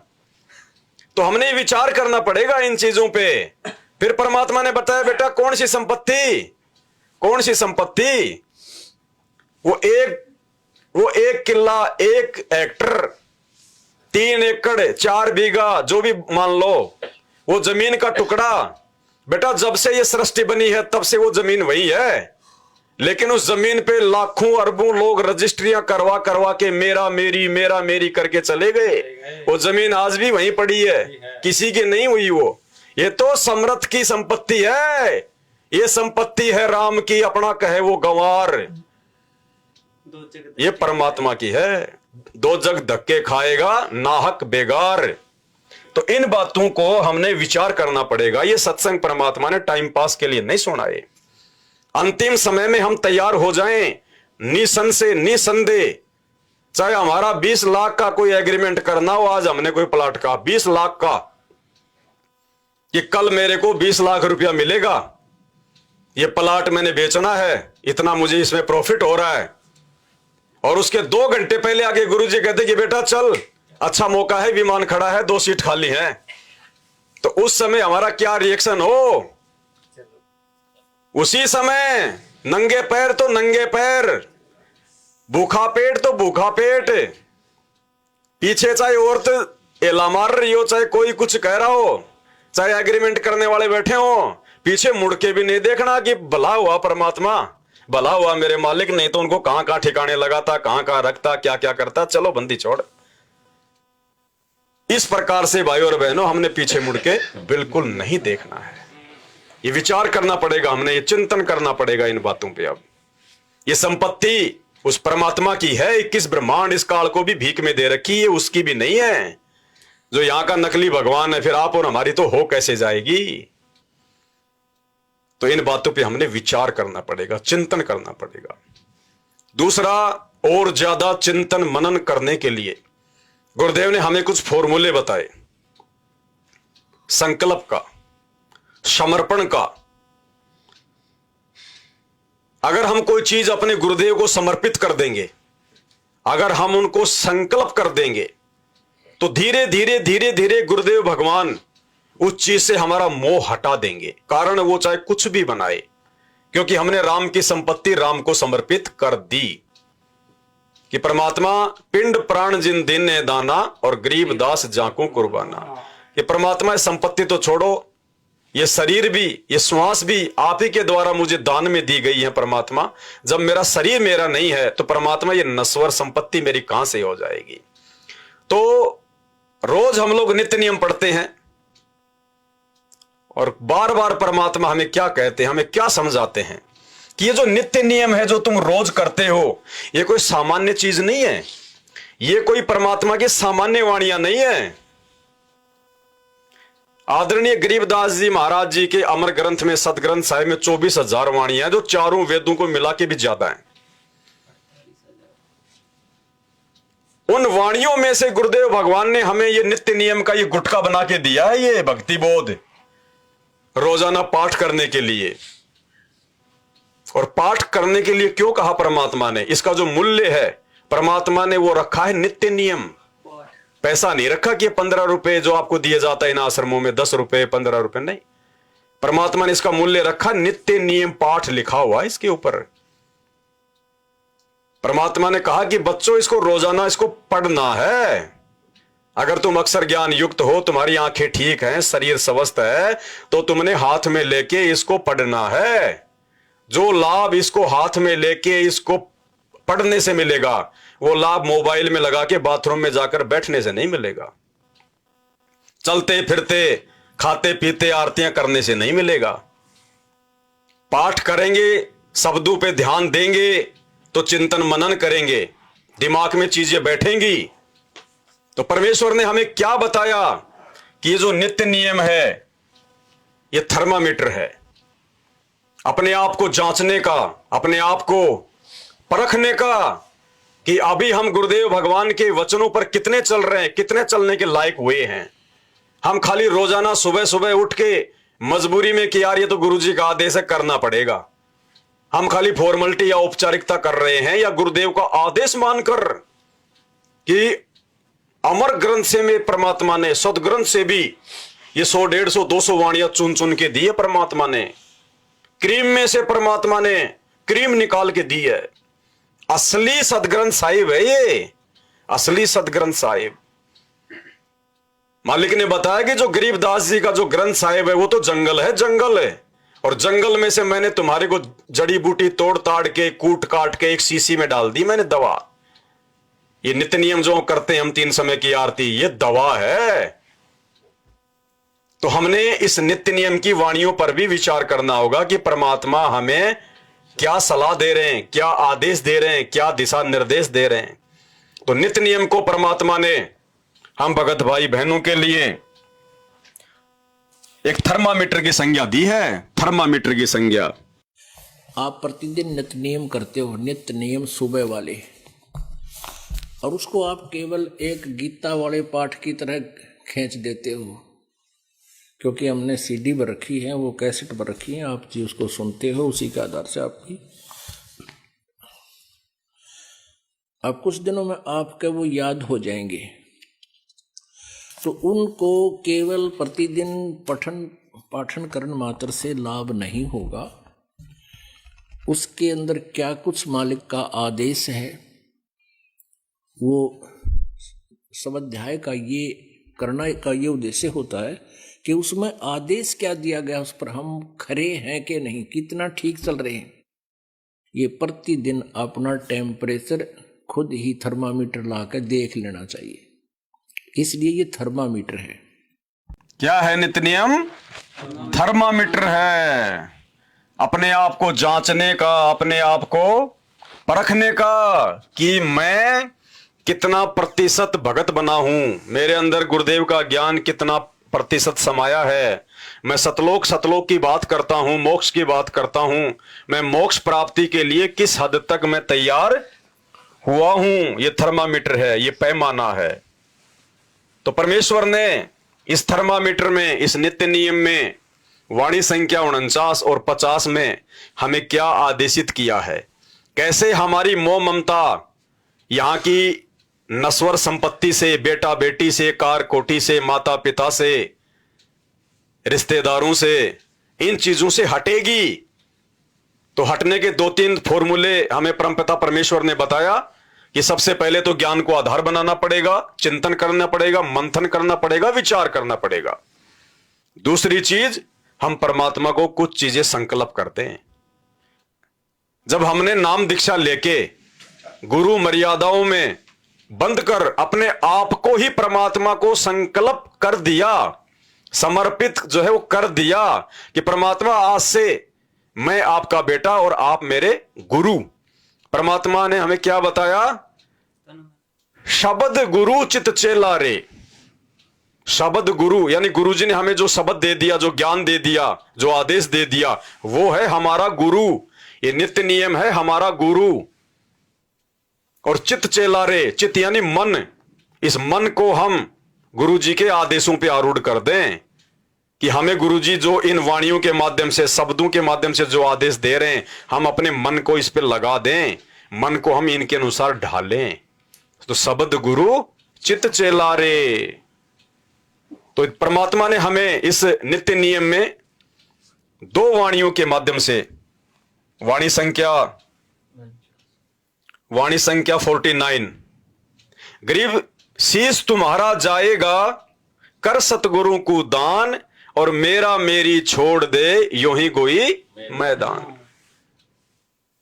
हमें रोज परमात्मा पढ़ाते हैं, रोज हमें याद दिलाते हैं, जो हमारे को भूल पड़ जाती है कि बेटा यहां तेरा कुछ नहीं है, तो फालतू में मेरा मेरी के पीछे लग रहा है।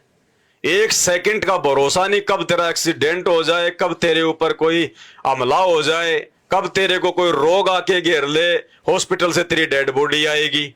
तू खुद तो अपने आप में जो है वो सुरक्षित नहीं है, और तूने प्लाटों के बाउंड्री जो है करवा रखी है, जो है मतलब 20-20 फुट की। तो इन बातों पे हमने विचार करना पड़ेगा।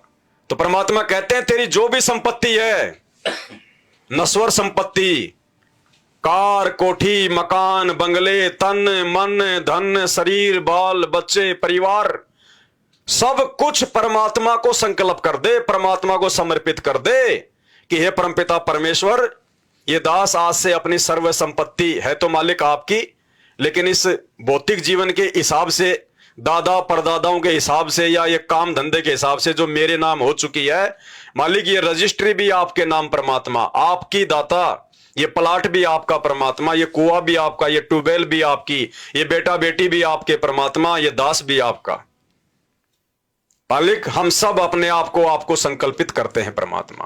तो कहते हैं साधु भूखा भाव का, धन का भूखा नहीं।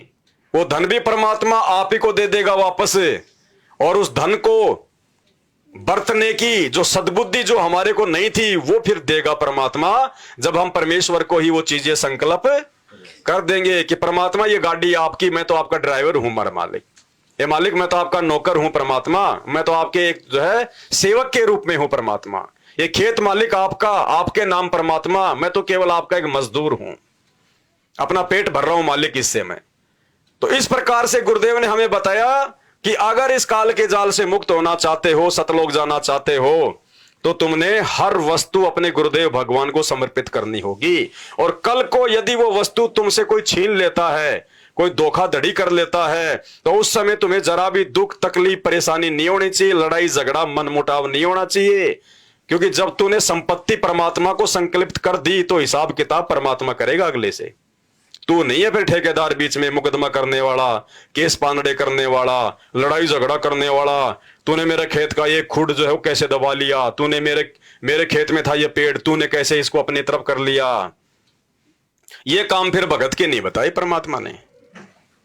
मालिक ने कहा फिर उस समर्पित कर दो उस परमात्मा को, फिर वो मालिक देखेगा, फिर वो समर्थ का काम है फिर। तो कहते हैं शीश तुम्हारा जाएगा कि नालायक तेरे को तो वैसे भी मरना है, ना तू साथ में लेके जाएगा, ना आज से पहले कोई लेके गया। तो कहते हैं शीश तुम्हारा जाएगा, कर सतगुरु को दान, दान कर दे, मालिक को समर्पण कर दे, और मेरा मेरी छोड़ दे कि वो मेरा, ये भी मेरा, ये मैंने कमाया, ये मैंने वो किया। तो परमात्मा कहते हैं मैं करे सो मारिए, और तू करे सो छूट बे। अगर किसी चीज को ये कहेगा कि ये मेरी है, ये मैंने कमाया, अहंकार भाव से, वैसे नहीं। अब कोई पूछेगा जी ये बेटा किसका, तो ये तो बोलना पड़ेगा जी ये तो मेरा ही है, या फिर ऐसे कर दीजिए तो मतलब दास का है। वो नहीं, अहंकार भाव से कि मैं अगर वो नहीं करता तो ये कहां से हो जाता, आज मैंने किया, मेहनत करिए दिन रात, रात को 3 बजे जाके फैक्ट्री में जाता था, तब जाके ये मैंने ये प्लाट खरीदे। वो है अहंकार। तो मालिक उस अहंकार के लिए कह रहे हैं, उस अहम के लिए कह रहे हैं, उस मैं के लिए कह रहे हैं कि मेरा मेरी छोड़ दे, योई गोई मैदान, ये नश्वर है, सब खाक हो जाएगी, तेरा कुछ नहीं है, मैदान हो जाएगा एक दिन सब कुछ। फिर मालिक ने बताया शीश तुम्हारा जाएगा, तू कर सतगुरु की भेंट, तो चढ़ा दे अपने परमात्मा को। देखो भेंट का मतलब क्या होता है, प्यार से, ज्ञान आधार से, दुखी मन से नहीं कि भाई ये तो आदेश है गुरु जी का करनी पड़ेगी। मालिक कहते हैं भेंट, भेंट यानी प्यार से, प्रेम से। अगर आज हम अपने गुरुदेव को भेंट कर देंगे तो कल को उस काल की फेंट नहीं खानी पड़ेगी।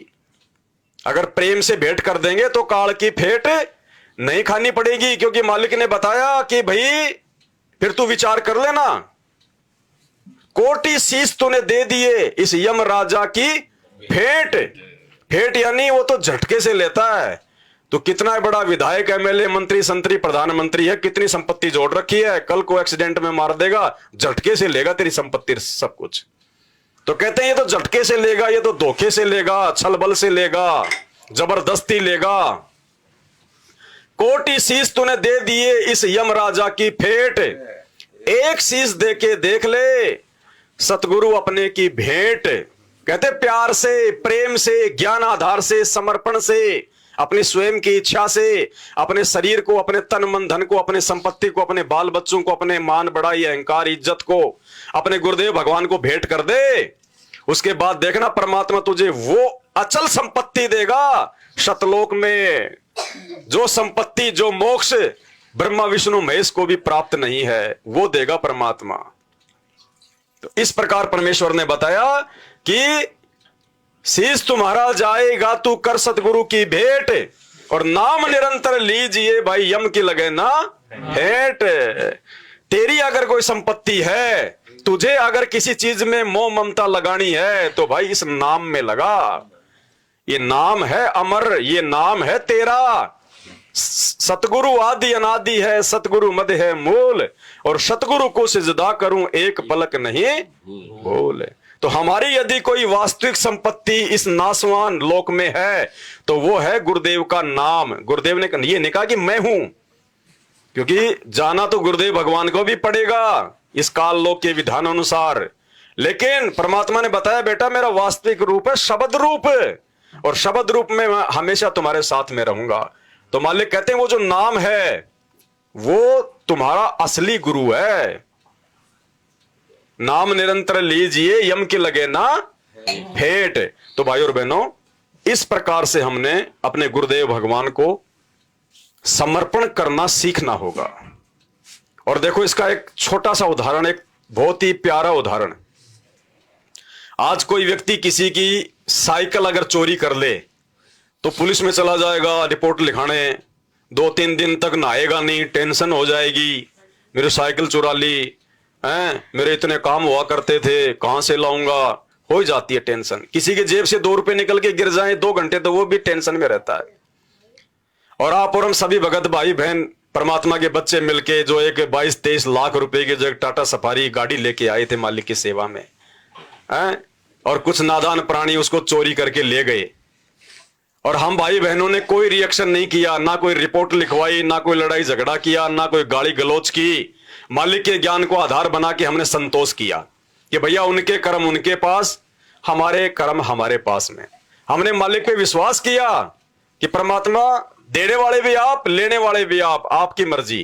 परमात्मा ने 15वें दिन उससे भी अच्छी गाड़ी अपने बच्चों के दरवाजे पे लाके खड़ी करवा दी। तो ये है उस समर्पण का ये परिणाम, क्योंकि मालिक तो साथ में है ना, वो तो देखता है, वो परीक्षा भी लेता है, वो चेक भी करता है कि मेरे बच्चे कितने तैयार हुए, कितने तैयार नहीं हुए। अब जो जिन्होंने अपने कर्म फोड़ लिए वो तो फोड़ लिए, क्योंकि मालिक की वाणी कहती है कि चोरी जारी करते हैं उनके मुंडे खे, उनके मुंह में तो राख पड़ेगी। और भगत होके कोई चोरी कर ले, कोई ठगी कर ले, वो तो 8 गुना ज्यादा पाप का भागी बनता है, 8 गुना ज्यादा। तो खैर वो उनका, उनके कर्म उनका विषय। हम तो एक एग्जाम्पल के तौर पे आपको ये बातें जो है वो बताई है। उसके बाद में परमपिता परमेश्वर सतगुरु रामपाल जी भगवान ने हमें एक फॉर्मूला और बताया कि अगर फिर भी तुम्हारे मन में ये बातें नहीं जचती हैं, नहीं समाती है, तो भाई फिर ये भी तुमने विचार करना पड़ेगा कि सतलोक जाने के लिए तुमने बिल्कुल खाली होना पड़ेगा, खाली, भार रहित होना पड़ेगा, वजन रहित होना पड़ेगा। जिस प्रकार हमारी 4-5 किलोमीटर या 4-5 कोस की यदि पैदल यात्रा हो, तो परमात्मा ने बताया ज्यादा सामान लेके आप वो यात्रा कंप्लीट नहीं कर पाओगे, आपने कम से कम वजन लेके चलना पड़ेगा। तो इसी प्रकार ये सतलोक की यात्रा तो 16 संघ कोस की है भाई, और 16 संघ कोस की यात्रा तो बिल्कुल खाली होके करनी पड़ेगी। और ये जो वजन है सतलोक की यात्रा का, ये कोई ये कार कोठी वगैरह ये नहीं है, ये अन्य कोई बैग वगैरह, कोई कपड़े वगैरह नहीं है। सतलोक की यात्रा के लिए जो 5 जो विकार हैं, हमने उनसे दूर होना पड़ेगा। वो वजन है इस आत्मा के ऊपर, क्योंकि शरीर थोड़ी जाएगा 16 संकोच की दूरी तय करने, आत्मा जाएगी। तो आत्मा के ऊपर इस काल ने जो वजन डाल रखा है, मोह का, ममता का, अहंकार का, बहुत सारे जो परमात्मा अक्सर हमारे को जो बताते रहते हैं, तो हमने ज्ञान आधार से उस वजन को डाउन करना पड़ेगा, उसको कम करना पड़ेगा। और जिसने वो वजन अपने ऊपर से उतार दिया ज्ञान आधार से, उनको क्या प्राप्ति हुई, और जिसने गुरुजी के वचनों पे ध्यान नहीं दिया उनको क्या नुकसान हुआ। उसके लिए परमात्मा ने हमें 3 आत्माओं के एग्जाम्पल दिए हैं चारों युगों में, 3 आत्माओं के। सबसे पहले परमात्मा ने हमें बताया द्वापर युग में सुदर्शन सुपच का। परमात्मा उनको करुणा में रूप में मिले, खूब ज्ञान दिया, उनके साथ में रहा करते थे। और अंत में जब उसका सतलोक जाने का समय आया तो यहां से तो हर सतलोक के लिए वो तैयार हो गया। लेकिन परमात्मा कहते हैं जब आत्मा यहां से जाती है, यहां से त्रिकुटी, त्रिकुटी से फिर आगे, फिर मानसरोवर पे इस आत्मा को जो है लेके जाते हैं। बचा खुचा इसका जो मैल है, 5वां जो शरीर है, कारण महाकारण जो कैवल्य, इन शरीरों को वहां पे जो है उतरवाया जाता है, जो मैल है वो। तो उस समय आत्मा से परमात्मा ये पूछता है कि भाई अभी भी अगर तेरी कोई इच्छा है, तेरी कोई कामना है, बेटा में, बेटी में, कार में, कोठी में, संपत्ति में, उस गंदे लोक में, तो भाई अभी भी बता दे, मैं तेरी वो इच्छा भी मैं तेरी पूरी करूंगा। यानी आत्मा को परमात्मा चेक करता है कि कहीं इसके मन में थोड़ी बहुत कोई गुंजाइश तो नहीं है। तो उस समय परमात्मा जब सुदर्शन सुपच को ले गए और वहां जाके उस अंतर्यामी परमात्मा, खैर वो तो अंतर्यामी थे, उनको तो मालूम था इसके मन में क्या दोष शेष है, लेकिन एक एग्जाम्पल परमात्मा पेश करना चाहते थे वर्तमान हम पिछली पीढ़ी वालों के लिए, कि इतना सब कुछ त्याग करने के बाद, समर्पण करने के बाद में, और यदि सुदर्शन सुपच जितनी भी कमजोरी तुम्हारे अंदर रह गई तो भी नीचे पटके जाओगे, फिर ना जाने कितने योग लग जाएंगे तुम्हें सतलोक के लिए। तो सुदर्शन ने कहा कि भगवान वैसे तो आप अंतर्यामी है, आपकी मौज परमात्मा, आपने इतना ज्ञान दे दिया, अब इस गंदे लोक में रहने की कोई इच्छा थोड़ी है, लेकिन मालिक एक मेरी आपसे प्रार्थना है। क्या भाई? मेरे माता पिता बहुत अच्छे थे और मैंने बहुत समझाया उनको, लेकिन वो आपका ज्ञान नहीं समझे, आपकी शरण में नहीं आए, लेकिन मुझे उन्होंने कभी भी भक्ति के लिए मना नहीं किया। हे परमात्मा, मेरी तो कोई इच्छा नहीं है, लेकिन मालिक अगर कभी किसी जन्म में सूत बैठ जाए तो परमात्मा मेरे माता पिता का देख लेना। तो मालिक समझ गए कि है तो ये भी कमजोरी बेटा, यहां आके भी तेरे को माता पिता की चिंता जो है वो सता रही है, जबकि वो तो तेरे से पहले मर चुके थे। तो मालिक ने कहा कि ठीक है बेटा, तू अपने आगे का ध्यान रख, उनका भी करेंगे। वचन दिया उसको, परमात्मा ने विश्वास दिलाया, और उस छोटी सी कमजोरी के चलते अपने माता पिता की चिंता, उनके उद्धार की चिंता, उनके आत्म कल्याण की चिंता, वो सुदर्शन सुपच के लिए गले की हड्डी बन गई। वापस उसको परमात्मा ने पृथ्वी लोक पे ही पटकना पड़ा। भाई और बहनों, ये एग्जाम्पल परमात्मा ने इसलिए कोड किया ताकि वर्तमान की पिछली पीढ़ी में जो गलतियां हमसे पहले हमारे भगत भाई बहन कर चुके हैं और उन गलतियों की सजा वो वर्तमान तक पा रहे हैं, हमसे उतनी चूक भी अब की बार ना हो जाए, जरा सी भी। और परमेश्वर ने हमें समझा दिया कि माता पिता का ऋण, क्योंकि माता पिता ने हमें जन्म दिया, हमें संसार में, माता पिता का ऋण कोई भी प्राणी नहीं चुका सकता। माता पिता का ऋण यदि कोई चुका सकता है तो सतगुरु रामपाल जी भगवान का भगत चुका सकता है। और वो ऋण चुकाने के लिए कोई संपत्ति दान करने की जरूरत नहीं, माता पिता के लिए बहुत बड़ा कोई प्लाट कोई खरीद के 2-4 नौकर छोड़ के उसकी सेवा करवाने की आवश्यकता नहीं। परमेश्वर ने बताया कि इस दुनिया में सबसे बड़ा जो धर्म है वो है आत्म कल्याण का, आत्म प्राण उद्धार ही, और धर्म नहीं दूजा। अगर हम किसी का आत्म का उद्धार करवा दें, उसका मोक्ष करवा दें, उसका आत्म कल्याण करवा दें, सच्चे सतगुरु से उसको जोड़ दें, तो कहते हैं उससे बड़ा धर्म दुनिया में कोई नहीं है। तो भाई और बहनों, हम अपने माता पिता को सतगुरुदेव से जुड़ने के बाद हम सब की ये इच्छा होती है कि मेरे रिश्तेदारों को भी जोड़ दूं, भाई बंधु को भी जोड़ दूं, माँ बाप को भी जोड़ दूं। तो यदि हम अपने माता पिता को अपने गुरुदेव भगवान से ज्ञान समझाकर या उनसे कहकर प्रार्थना करके यदि हम उनको नाम दिलवा देते हैं, एक बार यदि हम उनको गुरु की शरण से जोड़ देते हैं, उसी समय भाइयों और बहनों हमारा वो मातृ ऋण, वो पितृ ऋण जिसको उतारने में असंख्य युग बीत जाते हैं, एक क्षण में परमात्मा अपने भगत को भार युक्त कर देता, भार मुक्त कर देता है एक क्षण में। और यदि आपके माता पिता आपके बार बार रिक्वेस्ट करने से नाम दीक्षा नहीं लेते हैं तो भी परमात्मा कहते हैं कि तू माता पिता के ऋण से मुक्त हो गया, क्योंकि तूने उनको मोक्ष का रास्ता दिखा दिया। अब वो भले ही अपने कमजोर संस्कारों के चलते ना जुड़े, लेकिन तूने तो उनको मोक्ष का रास्ता दिखा के और माता पिता के ऋण से मुक्त हो गया। तो अब इस ज्ञान आधार से अब हमने वो गलती नहीं करनी जो सुदर्शन सुपच ने कर दी। या तो माता पिता को परमात्मा से जोड़ दीजिए, अगर नहीं मानते हैं तो बार बार हम उनसे प्रार्थना जो है वो करते रहें, तो हम भार मुक्त हो गए। और यदि हमारे से पहले हम गुरुदेव भगवान की शरण में आए, उससे पहले यदि हमारे माता पिता का इंतकाल हो गया, उन्होंने शरीर छोड़ दिया, अब सोचेंगे कि अब कैसे उद्धार हो, अब कैसे हम माता पिता के ऋण से मुक्त होंगे। तो परमेश्वर ने हमें ज्ञान आधार से बताया कि जब एक भगत नाम दीक्षा ले लेता है तो ये परमात्मा का विधान है, ये उनका रूल है, ये उनका नियम है। जो भगत एक बार सच्चे गुरु से नाम दीक्षा ले लेगा तो कहते हैं उसकी 7 पीढ़ियां तो पहले वाली वो पार होंगी, उनको परमात्मा मानव जन्म देगा भगत के 7 पीढ़ियों को जो पहले जा चुके हैं दादा परदादा, और 101 पीढ़ी उसकी आगे वाली परमात्मा पार करेगा। तो भाई और बहनों, इसलिए परमात्मा ने आज हमें इतना ज्ञान दिया कि हमारे को ये मोह ममता, माता पिता की चिंता, बाल बच्चों की चिंता, संपत्ति की चिंता, किसी भी प्रकार से ये काल हमारे को तोड़ ना सके, हमारे को ये रोक के ना रख सके। हर प्रकार से परमात्मा ने हमारे शंकाओं का समाधान कर दिया है। तो अब हमने वो गलतियां भी नहीं करनी जो गलतियां द्वापर युग में भगत सुदर्शन सुपथ जी कर चुके थे। उसके बाद में परमात्मा ने हमें त्रेता युग में इंद्रमती का उदाहरण दिया।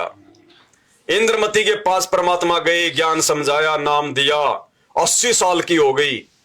एक दिन परमात्मा ने कहा कि बेटी क्या इच्छा है?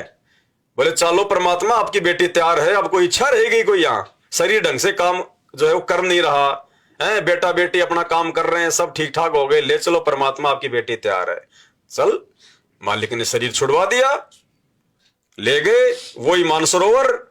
वहां जाने के बाद परमात्मा ने कहा कि बेटी देख ले अभी भी कोई मन में कोई खरपतवार, कोई इच्छा, तो वो सेम टू सेम कहानी सुदर्शन वाली। बोले मालिक आपने इतना ज्ञान दे दिया, अब भी कोई जिज्ञासा कोई शेष रहेगी, पर परमात्मा एक छोटी सी मेरी विनती है। क्या बेटा? वो मेरा राजा था ना, वो बहुत धार्मिक आदमी था, बहुत अच्छा आदमी था, वो खुद भक्ति नहीं करी, लेकिन मेरे को कभी दान पुण्य करने से, भक्ति करने से नहीं रोका उसने। ये मालिक कदे किसी जन्म में उसका सूत बैठा है तो उसने भी निकम्मे ने अपनी शरण में, तो मालिक समझ गए भैया अभी भी इसके चुंबक वाले गुण जो है इसमें विद्यमान है, इसको खींच रहा काल। ये उसका जो पति है वो इसके लिए अभी भी काल बना हुआ है, मोह ममता इसकी फंसी हुई है। तो परमात्मा ने उसको भी विश्वास दिलाया और कहा कि बेटा चिंता मत कर, तू आगे अपना सफर जारी रख, उनको मैं पार जो है वो करूंगा। और जबकि उसको दिखाया परमात्मा ने उसी समय, वहीं से परमात्मा ने उसको दिव्य दृष्टि देके तुरंत परमात्मा नीचे आए और राजा के चारों तरफ काल के दूत आ गए, उसकी टट्टी पेशाब निकल गई। थोड़ी दूर बाद में उसको जो है परमात्मा दिखाई दिए, हे महाराज जी बचा लो, हे महाराज जी बचा लो। बोले ना कर, बोले पार्टी, तू तो कह रहा था ना मैंने, बोले राजाओं के साथ मिलना पड़ता है, पार्टी करनी पड़ती है, तुम नहीं जानते राजकाज क्या होता है। ले अब कहां गए तेरे वो राजा, बुला ले उनको, ये महाराज बचा लो, गलती हो गई, रोवे चिल्लावे। तो परमात्मा ने कहा कि फटाफट पहले नाव ये टट्टी उट्टी साफ कर, पहले गंदा हो गया पूरा, राजा बन रहा था अपने आप में शेर सिंह। तो नहा धो के फटाफट बोले ये ले मंत्र और बैठ के जाप कर। और फिर परमात्मा ने उम्र उसकी बढ़ाई भक्ति के लिए और रानी को विश्वास दिलाया। रानी को विश्वास हुआ कि हाँ बात बन जाएगी, लेकिन कमजोरी तो कमजोरी वहां जाने के बाद भी अगर मन में आ गई वो तो कमजोरी है। तो परमात्मा ने उसको भी नीचे पटका, उसका भी फिर से जन्म, और आज तक यही धक्के खारी होगी, क्योंकि मोक्ष का टाइम तो ये है। 4 युगों का इतिहास गवाह है, गुरुजी के सत्संग उठा के देख लेना, आज तक एक भी आत्मा का आपको यह प्रमाण नहीं मिलेगा जो आत्मा स्थायी रूप से सतलोक में जा चुकी है। 4 युगों में कोई भी आत्मा सतलोक नहीं गई। ये है मोक्ष का time, peak time, golden chance. इस समय आत्माएं सतलोक जाएंगी जो पूर्णतया मर्यादा में रहेंगी, ज्ञान को आधार बनाएंगी, घर को आश्रम बनाएंगी, गुरु को भगवान बनाएंगी, पतिव्रता पद पे आ जाएंगी। वो आत्माएं इस समय पार होंगी। तो ये परमात्मा ने हमारे को इंद्रमती का उदाहरण दिया समझाने के लिए कि इतनी त्रुटि रह गई तो मार खाओगे। तीसरा उदाहरण परमात्मा ने हमारे को धर्मदास जी का दिया। धर्मदास जी परमात्मा के परम भक्त थे जब वो 650 साल पहले आए। धर्मदास जी से परमात्मा ने कबीर सागर लिखवाया, इतनी बड़ी उनको सेवा दी। धर्मदास जी को आधार बना के परमात्मा ने हमारे को इतने प्रवचन सुनाए। धर्मदास जी को परमात्मा ने सार नाम दिया उसकी परीक्षा के लिए, असली सार नाम नहीं दिया परमात्मा ने। एग्जाम के लिए, परीक्षा के लिए एक उदाहरण पेश कर दिया परमात्मा ने कि अगर कच्चे घाव के ऊपर चीरा लगाएंगे तो उसका क्या परिणाम निकलेगा, ताकि आगे चल के धर्मदास की कहानी सुन के भगत जल्दबाजी ना करें कि गुरुजी सतनाम दे दो, गुरुजी सतनाम दे दो, गुरुजी सार नाम कब दोगे, सार नाम कब दोगे। अरे डॉक्टर को पता है अभी तेरे पैर के फोड़े की हालत क्या है, उससे छुपा हुआ नहीं है। तेरा काम है, डॉक्टर ने तुझे जो गोली दवाई दी, जो सावधानी दी, उसमें रह के अपना काम कर। जिस दिन तेरा फोड़ा पक जाएगा डॉक्टर अपने आप बुला लेगा कि हाँ बेटा आज आप चीरा लगाऊंगा। तो हमने जल्दबाजी नहीं करनी, हमने केवल परमात्मा से प्रार्थना करनी है कि परमात्मा आपके दास से कोई मर्यादा ना टूट जाए, परमात्मा आपकी सेवा में कोई जो है वो कमी ना रह जाए। बाकी तो मालिक का काम है, अंतर्यामी है वो। कहते हैं बिन ही रसना नाम चलत है, निर्वाणी से नेहा, और गरीब दास बोडल में दीपक छानी नहीं सनेहा। जब हम अपने गुरुदेव के सामने जाएंगे तो कहते हैं जैसे एक कागज के अंदर यदि कोई लाइट जो है जला दी जाए, कोई बल्ब जला दिया जाए तो उसकी रोशनी जो है छुपाई नहीं छुपती। तो भगत के अंदर भक्ति जो है कितनी वो प्रवेश हुई है, वो कितना कौन से मंत्र के लायक हुआ है, वो उसके सतगुरुदेव भगवान से छुपा हुआ नहीं है। अगर तैयार हो जाएंगे तुरंत परमात्मा उसी समय हाथ पकड़ के बैठा के नाम दे देगा कि ले बेटा ये अगला नाम। तो हमने नाम की चिंता नहीं, हमने मर्यादाओं की चिंता रखनी है, हमने गुरुदेव की सेवा की टेंशन रखनी है। वो काम फिर परमात्मा का है। तो धर्मदास जी के माध्यम से परमात्मा ने एक उदाहरण पेश किया कि अगर धर्मदास जितनी भी कमजोरी तुम्हारे अंदर पिछली पीढ़ी में रह गई तो भी मार खा जाओगे। और इतना ज्ञान दिया धर्मदास को परमात्मा ने, इतना परमात्मा उसके साथ में रहे। कबीर सागर जो आज पूरी दुनिया को भक्ति की प्रेरणा दे रहा है, बैठ के परमात्मा ने उससे लिखवाया। और वो आत्मा भी अंत में धोखा खा गई, मोह ममता में जो है वो पढ़कर, मोह ममता में पढ़कर। धर्मदास अपने पुत्र मोह में मार खा गया, पुत्र मोह में। परमात्मा ने उसको एक सारनाम दिया रिहर्सल के लिए कि देखता हूं ये मेरे वचन पे टिक पाएगा या नहीं टिक पाएगा। और वो मंत्र लेने के बाद भी जब परमात्मा ने उसको समझाया कि धर्मदास तेरी 42 पीढ़ियां पार नहीं हो पाएंगी अभी, तो धर्मदास को टेंशन हो गई, चिंता हो गई कि परमात्मा फिर क्या होगा, मेरे बच्चों का क्या होगा।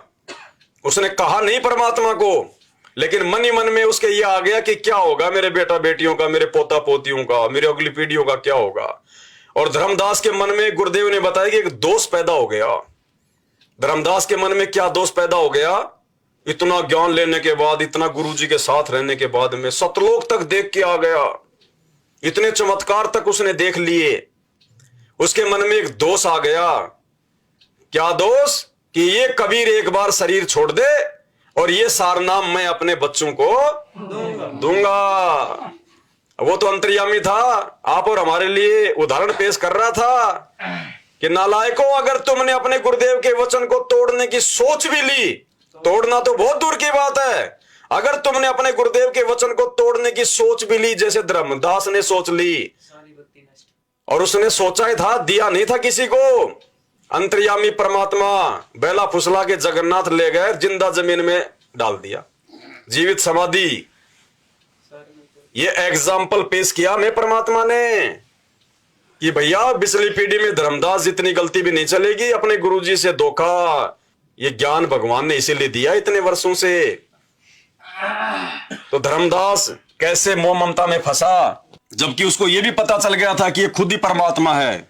सतलोक में भी देख के आ गया था, फिर भी मार खा गया वो। तो अब आप परमात्मा को पहचानोगे, उसके लिए सारा कुछ किया भी स्वयं ही है। परमात्मा ने कहा था 600 वर्ष पहले, जब धर्मदास जी बहुत व्याकुल हो गए थे। धर्मदास जी को आप खूब समझते होंगे। धर्मदास जी, आदरणीय धर्मदास साहिब जी एक बहुत ही पुण्यकर्मी प्राणी थे। और विचार करो पुण्यात्माओं, जिसके साथ भगवान रहे, साथ साथ फिरे, उससे पुण्यात्मा कौन होगा? साथ रहे, लेकिन हम समझ नहीं सक पाए, क्योंकि परमात्मा कहते मैं रोवत हूं सृष्टि को, सृष्टि रोए मोहे। और गरीबदास इस योग को समझ नहीं सकता कोई। धर्मदास जी के साथ भगवान रहे और ऐसे ऐसे लीला करके दिखाई जो भगवान ही कर सकता और कर ही नहीं सकता। और फिर भी बुद्धि काम ना करी। धर्मदास जी की आंखों देख भी आ कि वहां से सचमुच ये परमात्मा है, हमारे ऊपर इतना प्रेशर है, उसके बाद भी मोहवश इतना अंधा हो गया। जब परमात्मा ने कहा कि धर्मदास मेरी लाख दुहाई, धर्मदास मेरी लाख दुहाई, ये मूल ज्ञान कई बार न जाई। जो मैंने तुझे ज्ञान, मूल ज्ञान दिया है, वास्तविक ज्ञान दिया है, इसका अभी कहीं चर्चा ना करना। और फिर कहा कि धर्मदास मेरी लाख दुहाई, ये सार शब्द कई बार न जाई। सार शब्द बार जो पढ़ी, बिचली पीढ़ी हंस नी तरही। अब धर्मदास जी को परमात्मा ने बताया कि ये ज्ञान और ये नाम जो तीनों मंत्र हैं, सतनाम और सारनाम, ये 3 मंत्र का एक जाप बन जाता है। ये आप किसी को नहीं बताना, खुद मंत्र जाप कर ले और इससे मोक्ष होगा। इसके बगैर मोक्ष नहीं हो सकता प्राणी का। अधिकारी संत से प्राप्त लेना पड़ेगा। अपने आत्माओं, जब धर्मदास जी ने ये भी देख लिया कि समर्थ है ये तेरे साथ खड़ा, सतलोक में भी देख आए, वापस आ लिए, फिर भी उसके मन में मोह इतना छा गया, रोने लग गया बैठ के। परमात्मा ने कहा क्यों मायूस हो गया भाई भगत? तब वो क्या कहता है कि भगवान आपने स्पष्ट कर दिया कि इन मंत्रों के बगैर मोक्ष नहीं। ये जो मंत्र आप बता रहे हो, सतनाम और ये सारनाम, ये 3 मंत्र का जाप है, इसके बगैर मोक्ष नहीं। और ये मेरे बच्चे, आपने मेरे को 42 पीढ़ी का जो है ना वरदान दे दिया, 42 पीढ़ी मेरा वंश चलेगा, तो मेरे बच्चे पार कैसे होंगे? यूं कहकर रोने लग गया। तब परमात्मा ने कहा कि धर्मदास तू अंधा मत हो। यदि ये ज्ञान और ये नाम आपने इनको बता दिया, आने वाले समय में तेरे इस पंथ में तेरे वंशजों को काल ठगेगा और इनको भ्रमित कर लेगा। अपने दूत भेजेगा, उन दूतों को ये हाथ लग गए मूल मंत्र, तो बिचली पीढ़ी मैं सबको पार करूंगा विश्व को, तो ये पार नहीं हो पाओगे भाई। मेरा मिशन खराब हो जाएगा, मेरा सारा दाव नष्ट हो जाएगा जो मैं लगाना चाहता हूं। तो धर्मदास मेरी लाख दुहाई, लाख दुहाई, और ये सार शब्द की तो बार ना जाई। अब धर्मदास जी बहुत दुखी हो गया। परमात्मा ने सोचा यू काम बिगाड़ेगा, यू डोबेगा, कहानी मेरी बनी बनाई।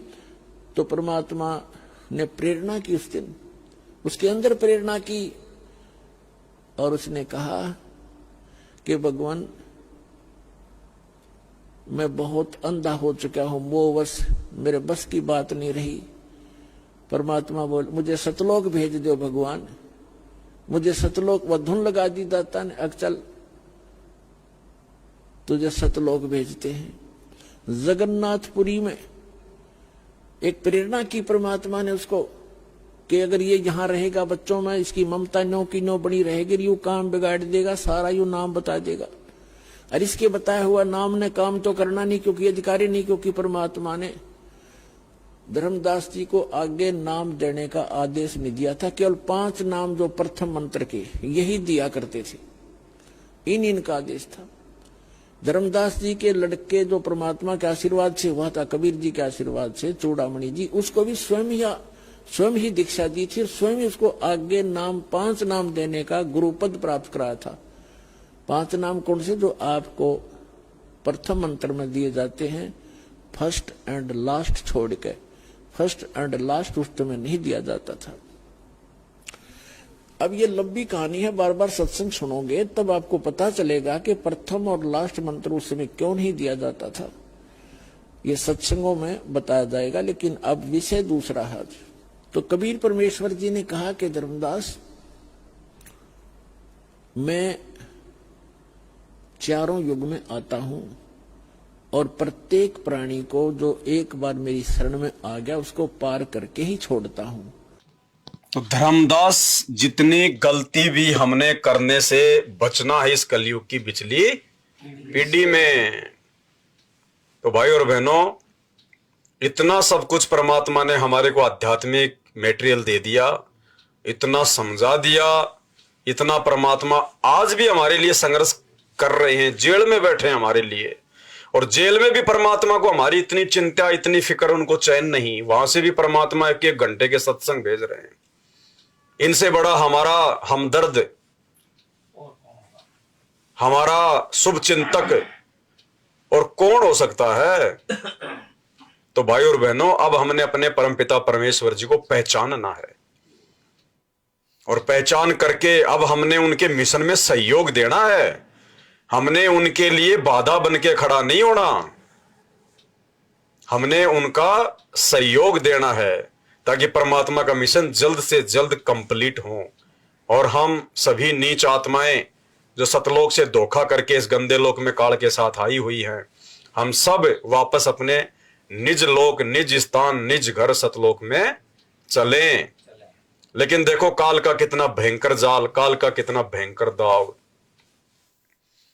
अब परमात्मा यदि इतना प्रयास कर रहा है, इतना जोर लगा रहा है अपनी आत्माओं को सतलोक ले जाने के लिए, काल के जाल से छुड़वाने के लिए इतना संघर्ष कर रहे हैं, तो काल कोई चुपचाप थोड़ी बैठा रहेगा, शांति में थोड़ी बैठा रहेगा। वो परमात्मा से कहीं ज्यादा प्रयत्न कर रहा है, प्रयास कर रहा है। फर्क इतना है, परमात्मा साक्षात रूप में संघर्ष कर रहे हैं, प्रयास कर रहे हैं। काल स्वयं प्रकट नहीं होता, वो अपने एजेंटों के माध्यम से उनके अंदर प्रवेश करके या उनमें कुप्रेरणा करके, जिनकी मर्यादाएं टूटी हुई होती हैं, जो गुरु को मानुष मानते हैं, परमात्मा नहीं मानते, जो ज्ञान को आधार बना के भक्ति नहीं करते, जो मर्यादाओं में नहीं रहते, उन आत्माओं के अंदर प्रवेश करके काल अपना काम बड़े जोर शोर से कर रहा है।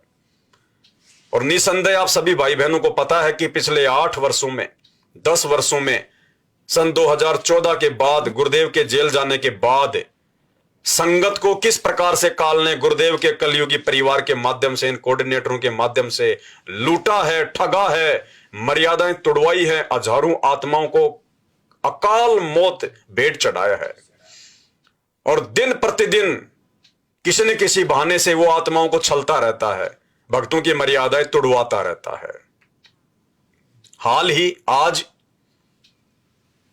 एक पीला पर्चा काल प्रेरित सतलोक आश्रम मैनेजमेंट हरियाणा की ओर से संगत में वायरल किया गया है, क्योंकि आगामी 22 जनवरी 2024 को अयोध्या में राम मंदिर का शिलान्यास है।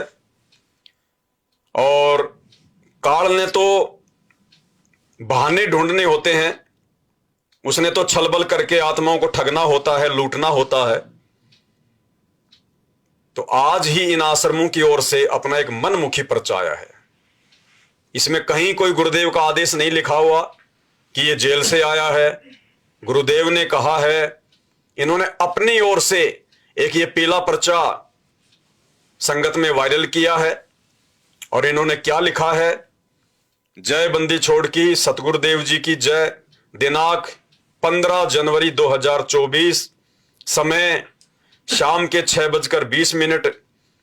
सर्व संगत से प्रार्थना है, यानी ये खुद ही प्रार्थना कर रहे हैं, ये खुद ही अपना मनमाना तानाशाही फरमान संगत पर थोप रहे हैं।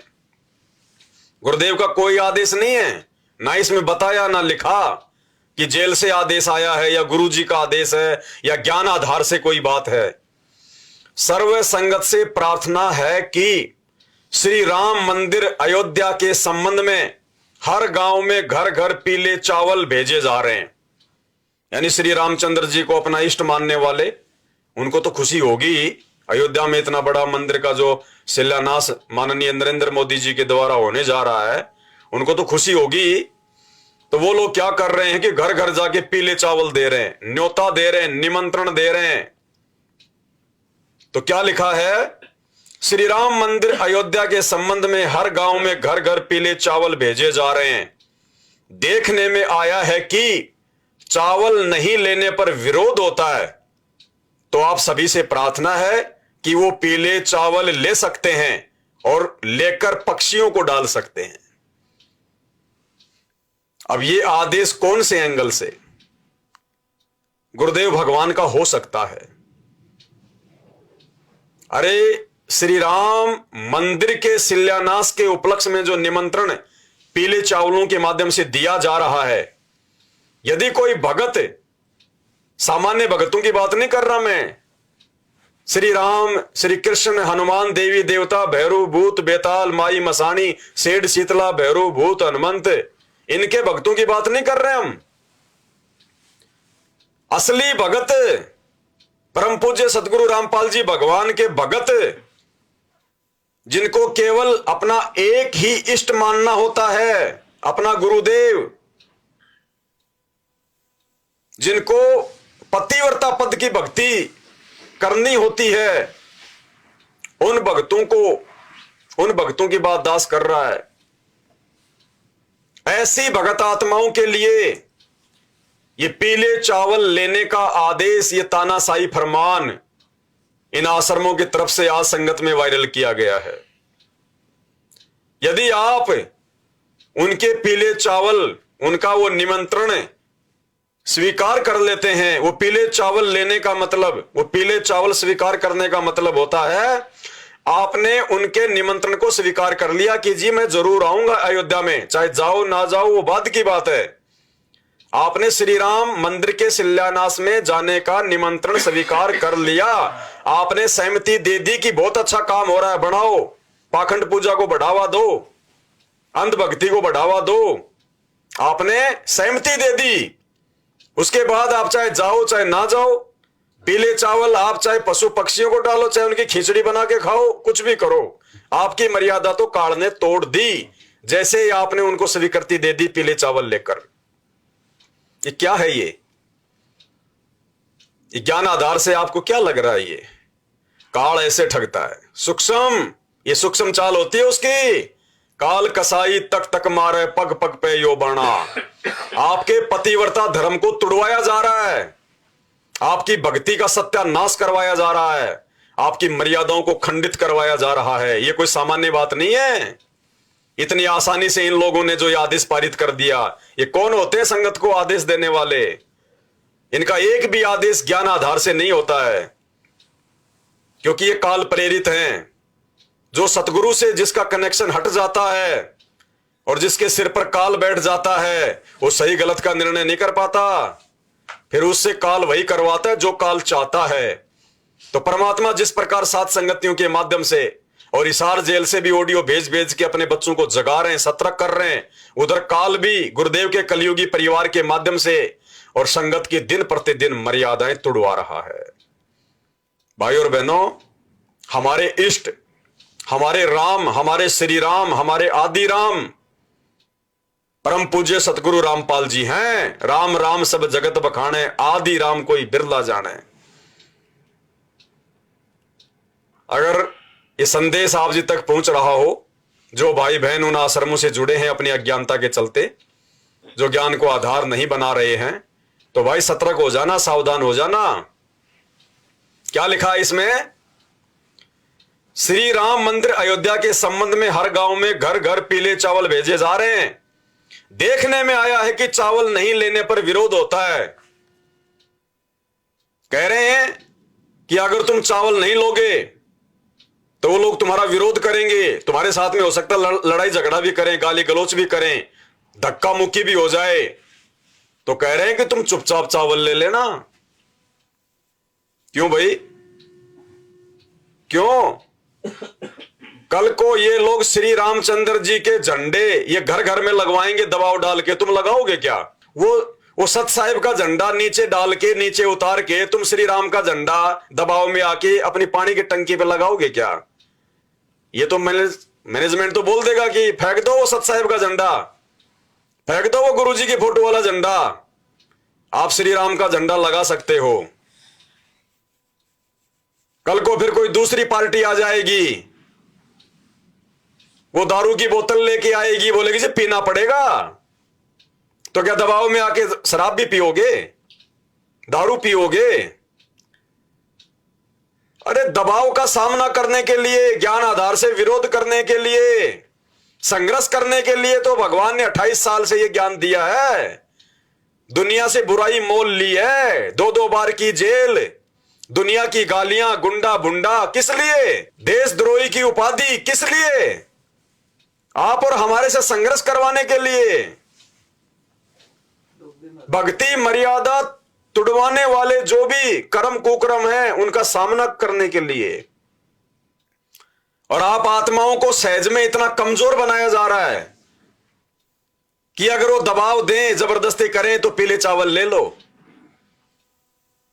ये ज्ञान आधार है ये। अगर बच सको तो बच लेना, नहीं तो दुर्गति होगी। 2028 से पहले दुर्गति। काल अपनी सूक्ष्म चाल खेल रहा है, भयंकर तरीके से भक्तों को मर्यादा विहीन कर रहा है, ताकि आने वाले समय में जिन जिन की मर्यादाएं वो तोड़वा दे, उनको सतगुरु रामपाल जी भगवान का किसी भी प्रकार का कोई संरक्षण प्राप्त ना हो। अरे 28 साल से 32 साल से गुरुदेव भगवान ये ज्ञान दे रहे हैं, तत्व ज्ञान दे रहे हैं, मर्यादाओं के लिए जागरूक कर रहे हैं। आज वो परमात्मा सहज में हमारी मर्यादाएं तोड़वा देगा। हमारे को संघर्ष करने की प्रेरणा देने वाला परमात्मा।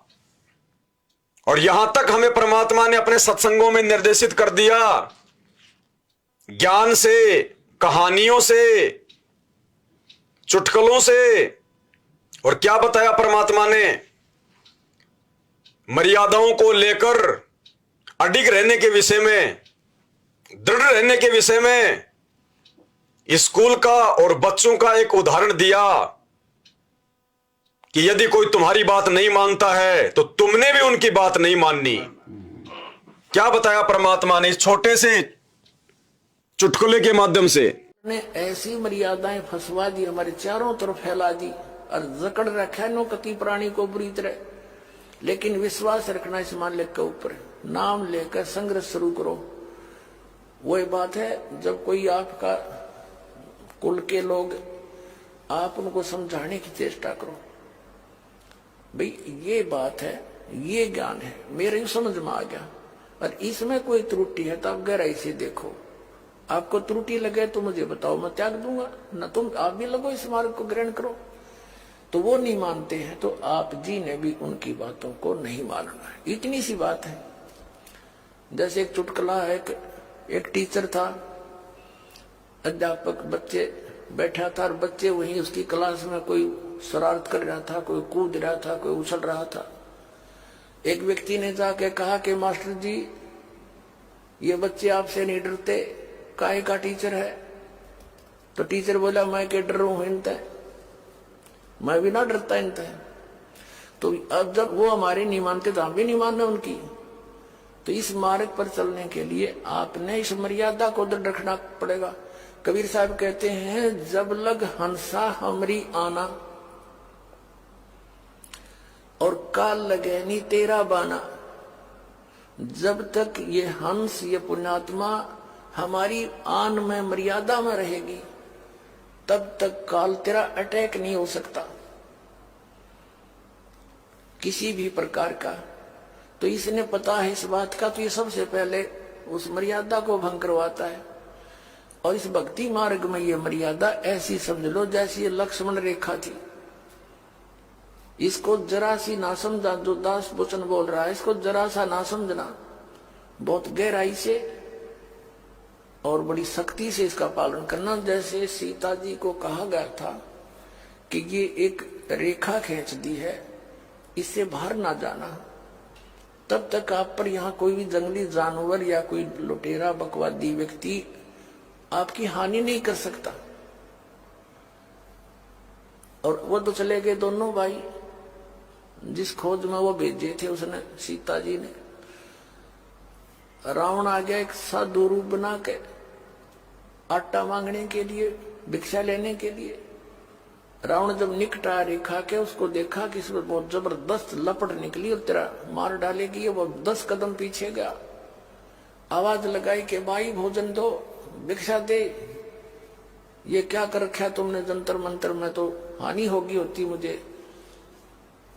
और तो उसने कहा कि भिक्षा ले जा महाराज। यहाँ के रावण निकट आया तो उसमें लपटा निकली, वो एकदम 10 कदम पीछे गा। कहा माई भिक्षा देनी है तो बाहर आकर दे, नहीं तो ये कर दूंगा वो कर दूंगा। अब सीता जी ने सोचा साधु संत है और क्या फर्क पड़ा है, अभी एक मुट्ठी आटा डाल लाती हूं।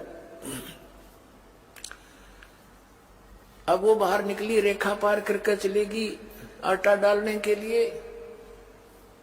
रावण ने पकड़ ली बाजू और लंका में जा पिटकी।